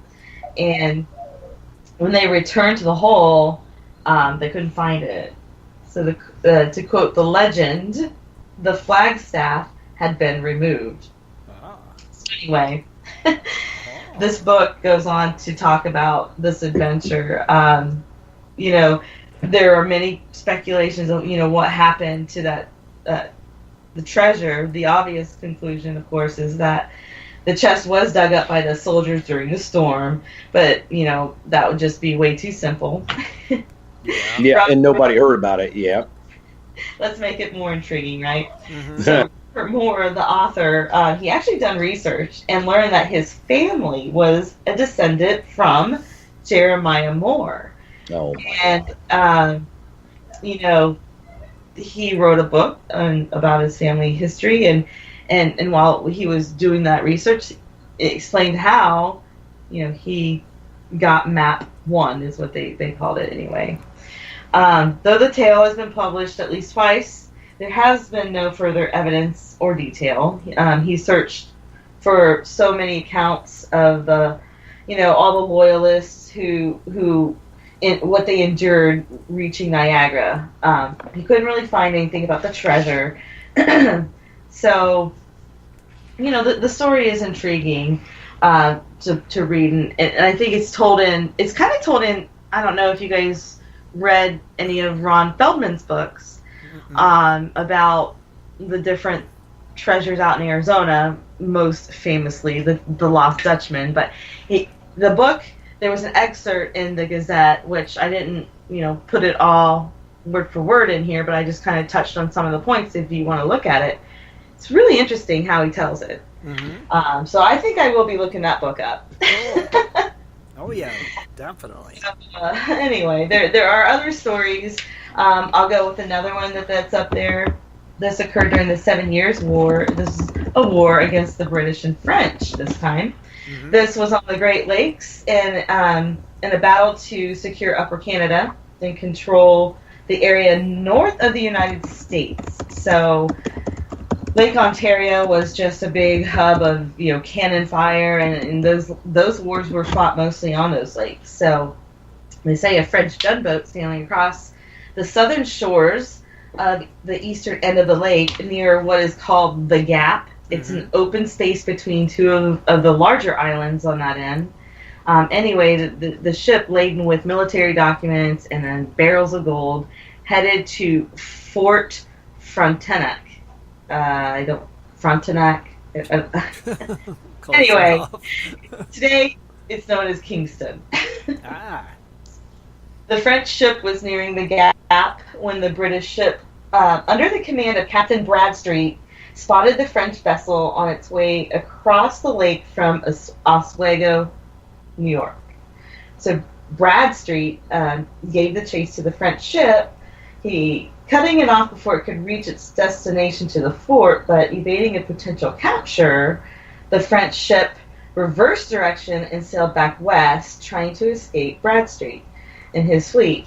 The French ship headed west along the southern edge of what is now known as Prince Edward County. And realizing evading the British was impossible, the ship headed for a bay called Little Sandy Bay. So, not giving up, of course, Bradstreet chased the French ship into the bay. The French captain beached his ship, ordered his crew to evacuate with all the documents and all the gold. They torched the ship to the ground. The captain and crew then headed inland their destination of Fort Frontenac. They were on foot, and as the story goes, they buried all the heavy barrels of gold to return later for reinforcements to the fort and get it when everything cooled off. Mm-hmm. When they arrived at the fort, they found to see that it was attacked and destroyed by the British. So the gold, now on British-controlled land, was never recovered, and apparently still lies buried where it was placed over 250 years ago. Mm-hmm. Can I say, just imagine that? Yes. Oh, yeah. I am. They say it's believed to be on the banks of Sandbanks Provincial Park. It's buried somewhere at the half point of the bridge in the bay and not far from the western bank of the river. So I thought it was something interesting. Yes. I always like there's a story, but it's never been found. Yeah, still hasn't been found. It hasn't. Very cool. I know, but the book is really cool, and the excerpt from what I hear about it is pretty cool. But I will be reading this one. That's awesome. Again, it's called "Where the Gold Is Buried" and is written by Roger Moore. Okay. I'm sorry, did I say Roger Moore or Robert? I think you said Roger. He likes to. Roger's James Bond. 007. 007. And it's Robert Moore. Robert Moore, okay. Very cool. I really am excited to go up there. I mean, that area in upstate New York. Oh, it's just so beautiful. It's going to be cool. A lot of history. Yeah. And there is a lot of history, and it almost feels mystical, And you might find a treasure. Yeah, just kind of like how Arizona feels sometimes. Yeah. I was going to say, I can't wait to see pictures. I mean, I've been to lower state, but just for briefly to build like a log cabin and get out of there. But it'd be cool to see that. Yeah, definitely. Very cool. Yeah, and Herkimer, we're excited about going there. And if you guys haven't realized, that was my closer look, and now I'm just rambling. Awesome. Well, thank you, Kathleen. That was awesome. I see when you read them, I like to just kick back in my chair, and I kind of shut my eyes, and I just can picture all this stuff, Hey, Kathleen. What's up with this Herkimer mine? Can you explain a little bit about that and how you find diamonds and rocks and all this? I mean, what do you do? Wherever these Herkimer diamonds, they're really quartz crystals. You can really only find them in one location in the United States, and that's Herkimer. That's why they're named the Herkimer diamonds. Not really actual diamonds. Okay. But where you can go, there's I think a couple. They call it pay to dig, kind of like how Bill's was. I think you paid $10. $10 a person. $10 a person. All day long, you could break as many rocks and take as many specimens home as you want. And there's nobody telling you what to do. There's it's not control. You go out and just go out. So these diamonds are actually in the rocks? Yes, they're in what's called a dolomite. And I'm actually going to do maybe some fun facts on Wednesday, too. That'd be cool. Because I'm going to do some research. But just from what I know, from looking at it before, dolomite's really heavy, and there's little hollow pockets that form in them. And inside those pockets, that's where you find the matrices of these white quartz, and they're terminated. There's like 3 or if you find a fully intact matrix inside of a rock, that is worth a lot more money than the actual separated diamonds themselves. How do you get them out of the rock without destroying them? It's all luck. Skill. You have no clue. They have tools there at these places that you can rent, or you can bring your own. But they have the rock hammers, they have sledgehammers, they've got everything you need to extract whatever you want, and you can spend as much time as you want there. So, but you're actually kind of looking for a cavity, basically. Yes. Yep. Yeah, or that type of rock. So, what we hope to do when we're there, we're going to break as many as we can while we're there, but take maybe some home with us. So. to break later on. What's really cool is I've seen some at a court site, during the rock stuff. I've had some great Herkimer diamonds, and they're great because they're sided like a diamond, and then they got double facets on each end, and it's natural. It's not been carved.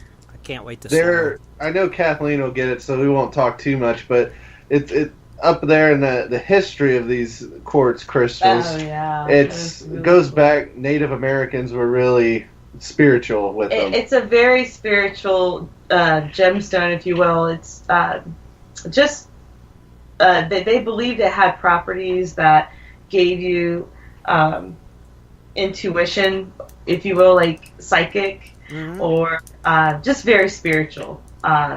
They're really clear. They're remarkably clear. Oh, if you of find course. them good. And they look like they've been faceted. They're diamonds that look like they've been, but that's how they come. I can't wait to see them. Yeah. Yeah, like I said, the best ones you'll see faceted on both ends. Those are the awesome ones. It's just like, really, did I just find that? Very cool. In these places where you go to, they're mining for other stuff, and they're just pulling all this out and depositing it in an area for you to go in and have fun with. Yes. That's cool. So much. Because they're digging them way down under the ground and pulling this stuff out. It's going to be sweet for you Isn't guys. I was going to say, isn't it great to get something out of their waste? Yeah, right. Yeah, exactly. It's fun. It is going to be cool. I'm happy for you guys. And we'll probably be going like during the week, so it won't be probably crazy, as- probably. Yeah. Yeah. Yeah. And it's only supposed to be 82 degrees Oh, that it's day. gonna be hot. Oh, Hey, not It's gonna be 91 like not tomorrow. 90 with high humidity. So Yeah. It's humid there too. and Last time we were there a few years back, it was at this time of the year, and oh my god, I was drenched by the time I was done. And I had to use. Luckily, I had some quarters because they have showers there. oh, that's But good. they use a quarter Mm-hmm. for 30 seconds. Oh, you Okay. You get wet for 30 seconds. Is it? Yeah. Come on, Marine. You should be able to take that shower in 2.2 seconds. Yeah. All right. Well, Oh, here's what so we're going to good. do now. Water, I'm out. All right, here's what we're going to do now. All right, Kathleen, I need you to get us a name. Our good friend Paul Cooper Jr. gave us this really cool gold prospector sign That was great. last week at the Fawcett. Was it last week or the week before? Last week at the Fawcett. And we're going to give that away tonight.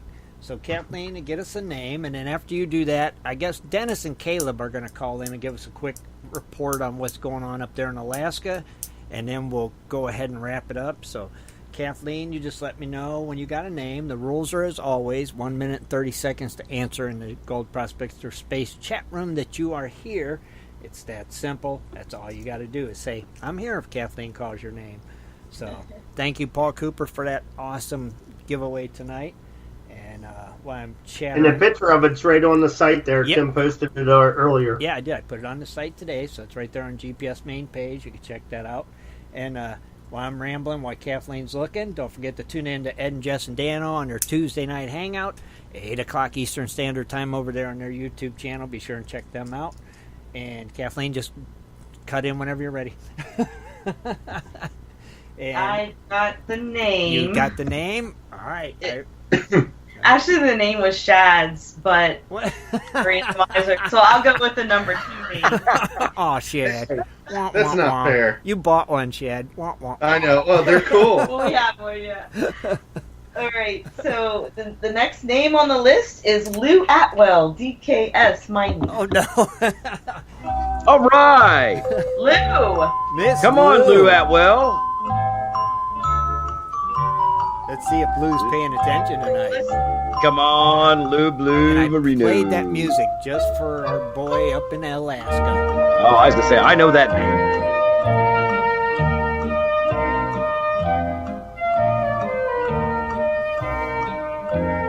Oh, is he not here? She. Oh, there it is. There she Oh, congratulations, Miss Lou. You won. Rich will side chat you like he does everybody else. Give him your mailing info, and I'll get that out in the mail to you this week. It's very cool, Lou. I think you'll like it. And thanks again to our good friend Paul Cooper Jr. for hooking us up with that awesome sign. Like I said, Shad bought one. Rich bought one, I think, too. Didn't you, Rich? So Yep. Lou doesn't even know what happened. She was eating dinner, she said, and listening. So she just said yes. Hey, that's all you got to do. You just got to reply in the chat room. It's that simple. Trust me, yes, that is what you have to do is reply. Trust from a guy that missed something very good at one time. You sure did. So we'll have... Congratulations, yes, Lou. You won an all-paid expenses trip, too. Dun, dun, dun. All right. Nowhere. Sorry, that's next week. All My right, bad. I'm having the boys call in now, and they give us a quick update of what's going on, and we'll wrap it up tonight. Yeah. Oh, Kathleen, go ahead and get one more name for after the call in. We'll give away that gold pan and snuffer and vial too. Okay? So go ahead and get you one ready. All right, here they are. Let's get these guys in here real quick.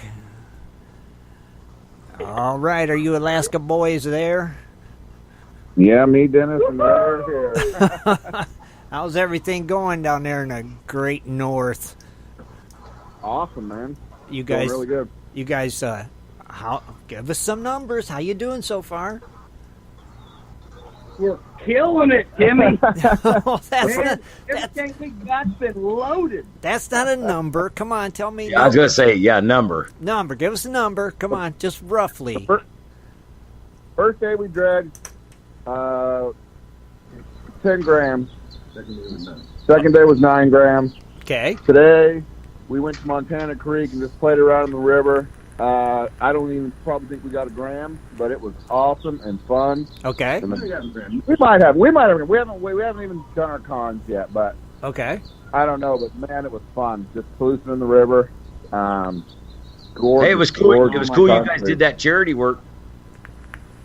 Yeah. What was that? Oh yeah. What was that? Explain Charity that to work? us. Yeah. What was that? You guys was teaching some people how to pan. Yesterday, Ray knows a guy. Somebody Brian Reed. That's the treasure hunter. That had a whole group of people down there at the river that didn't know how to pan, didn't know anything about it. So we went down there with Ray and just basically showed them how to gold pan. And luckily enough, there was enough gold right there in that river that pretty much everybody that was panning found something. Really? And yeah, it was awesome. I mean, it was really cool for the little kids and the guys and gals, and oh, that is it cool. was really fun how to show them how to pan. That's cool. So you guys did a little, we'll call it social work. Did you? Show them your skills. It's really cool when you get to show people to do that. Mm-hmm. It is neat. So how are you enjoying this beach dredging? It's great. Oh my gosh, it is absolutely amazing. Is it better? I mean, do you guys like it better than regular river dredging? I like to dive, so I like river dredging better. Right. But as far as if you have to like dig in the beach or dig in a rock infested river, digging in the beach, way easier. Way easier. Yeah. Yeah, I could imagine. And how long are you guys spending each day out there? The first day we only got about 2.5 hours in, but the second day we got close to 5.5 hours. Okay. We'll hit it hard again tomorrow. Okay. Is Dennis working any at all, or is he just doing Facebook Lives? Well, you know, somebody's got to man the camera. You know, I mean, when you got a 6'2", 290-pound Caleb Bennington, You got a good point. It's a workhorse. Dennis worked his butt off in the creek today. This man Did he? shoveled, carried buckets. Oh yeah, he is working it today. I'm telling you. Okay. That's hard to believe. He did work. Did you video that? Yeah, is that on video anywhere? Yeah, they got to look. Razor took the camera away from me and says, "I'm sitting down for a while. You're working." Thank you, Ray. Somebody did show up at the river today. We weren't sure who it was at first. We caught him riding on a 3-wheeler, but we finally figured out who it was. That's funny. Oh, okay. We saw baby Timmy riding a 3-wheeler today. I seen that. He made it all the way to Alaska. He I came can't to believe Alaska. it, man. He's been at the beach. He's at Montana River. Man, he's been all over the place. Man, he made it all the way there? I don't know if he found out we was coming, but I'm telling you, we've been lucky enough. We've spotted him and was able to get pictures of him before he disappeared on us. But yeah, it's pretty cool. I wonder where he's at now. Is the question. I think he's hiding in Razor's van right now. Oh, is that where he's hiding at? Or I just think so. I thought I saw a space sitting in the back seat. I wasn't sure. well, just make sure he catches that flight back with you, okay, Dennis? That baby Timmy, I think he's got the gas because the van is starting to really stink. All right, just so I you tell guys you what, know. I hope when I get done with here, I'm flying back to Kansas. Going to hang out with Caleb for 3 days. Right. I hope he doesn't know I'm going to Kansas. Oh, if he does, he'll probably show up there too. He's like, I hope not. I'm not saying a word. he's bad for that. He likes to show up everywhere you go. I know that. I think it's funny. Baby Timmy's got a very distinguished beard. Yeah, he does.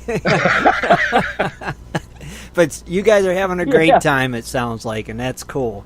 You know, lucky. Yeah, Ray, lucky. Ray is awesome. You guys think he's cool on the radio? You should meet him in person. Oh, I bet. He's the best. Are you guys hanging out in the gold room there with Ray and stuff? Oh yeah, right now. Right now, that's where you guys are. see. I figured as much. I figured you're chilling out in the gold room, cleaning up your cons.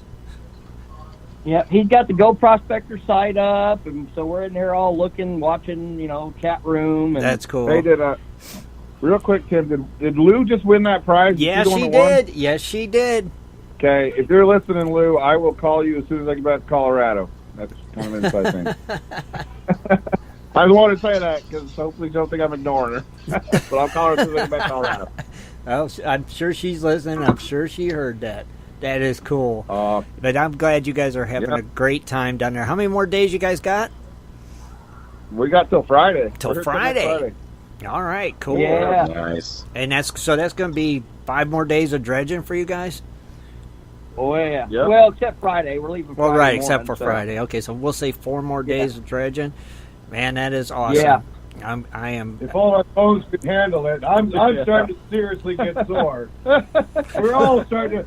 These definitely some Advil and Tylenol moments around here right now. Well, take you some Advil. I'm feeling it. So I bet you are. Today. After that, we did a clean out, and then we put the sluice back in. It was like 3 more buckets in, and I was like, "Oh, my back is done." Oh, you guys are really. Well, you guys are pushing it. I mean, that's hard. I mean, if you dredge for 8 days straight, my God, that's rough. Well, in the first day, getting the dredge in the water, about an hour and a half ordeal. Oh, man. Because we went when the tide was wrong, and from now on, we go when the tide is right. Gotcha. Makes sense. So what about, how many hours of daylight you guys got right now down there? Like 23? Oh, geez. I don't know. Tell them, I have no idea. I don't know. The sun's going down around 11, and it's coming back up at about 3 o'clock in the morning, 2:33. Oh, my gosh. Wow. So you guys got a But even lot when of it's daylight. down, it doesn't seem like it's all the way dark or something. No, it feels like. Well, I mean, we got done the first day dredging, and the tide was coming up, and when it comes up fast. So when it starts to come up, you got to get your hoses rolled up and everything. And we pulled out, and I thought it was in the evening. It was only like, we thought it was like 8 or 9 o'clock. It was only like 1:40. Really? Yeah. So it was just weird. Is it messing with your sleep or anything like that, guys? Oh, we're so tired. At the end of the day, we're sleeping good. Okay, Yeah, all right. It doesn't matter. Sleep is not an issue with the trip. Okay, good. But everything's all good. You guys are just having a blast and hanging out with Ray, just enjoying, having the good life, right? Yeah, this is a very, very awesome process. That I'll tell is you great. what. Yeah, if anybody comes to Alaska and Juneau, and they plan on prospecting, you guys got to get a hold of Razor. He is, man, this is by far has been the best vacation so far I've ever had. Well, it sounds like it's so cool to hang out with Razor and everything. It's amazing. Yeah, it sounds like it. It sounds like you guys. Anybody happens to have a keen 1-inch seal for the back of one of them P500 pumps, he'll freak that up because we got one pump leaking bad. It's a bear to prime. Send it to Juneau. Oh, no. Send it to Juneau staff. Well, Caleb will pay for it. Hopefully it holds up for you guys. And Ray, good luck with getting that taken care of, guys. I know I'm jealous. I am too. You guys.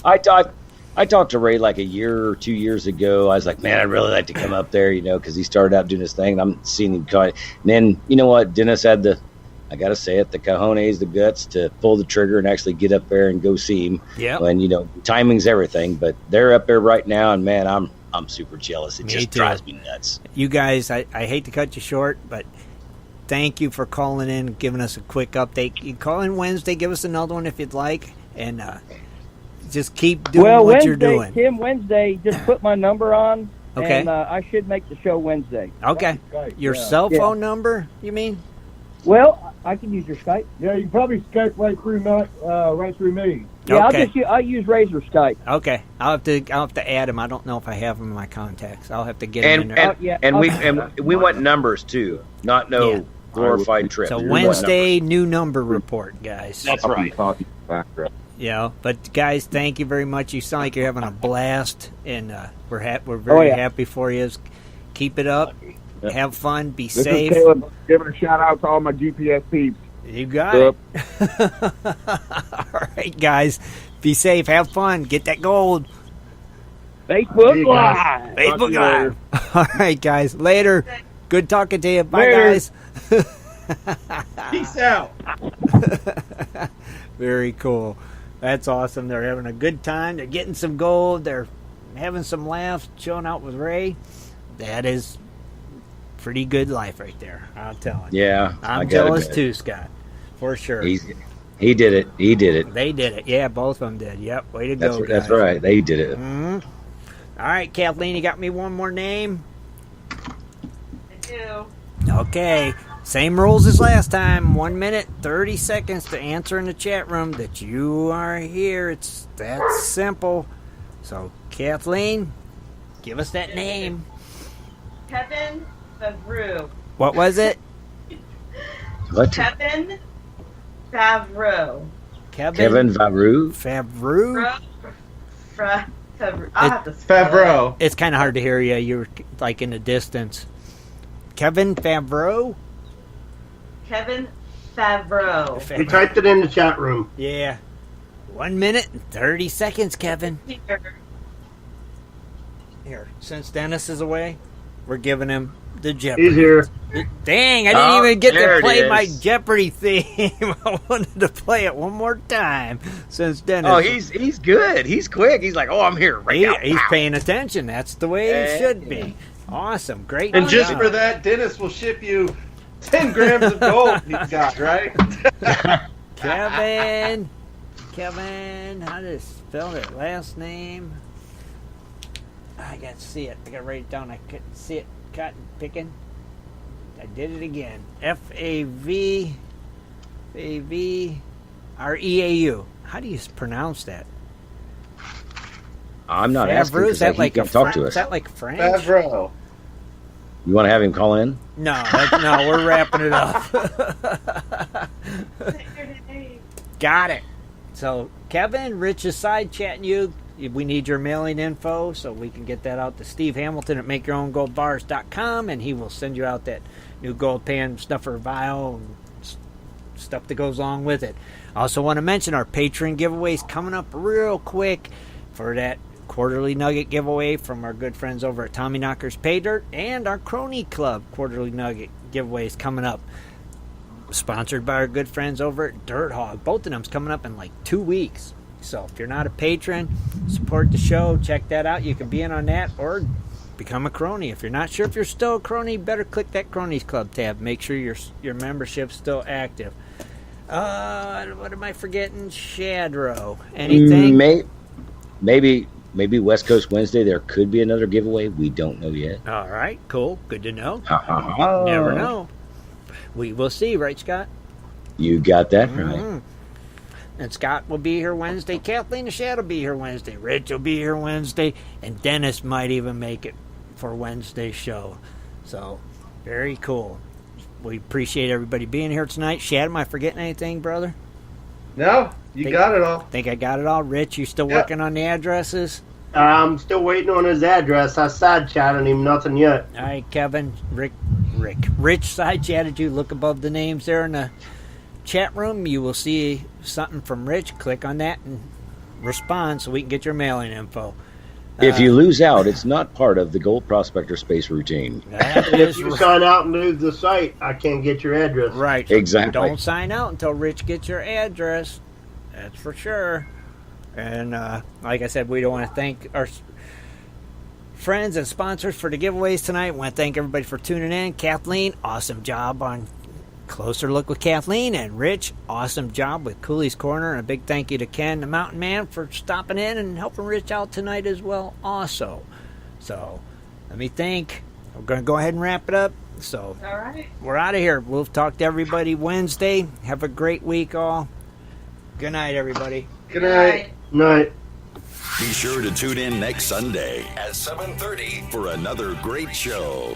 For updates and more info, please go to www.prospectorsradio.com.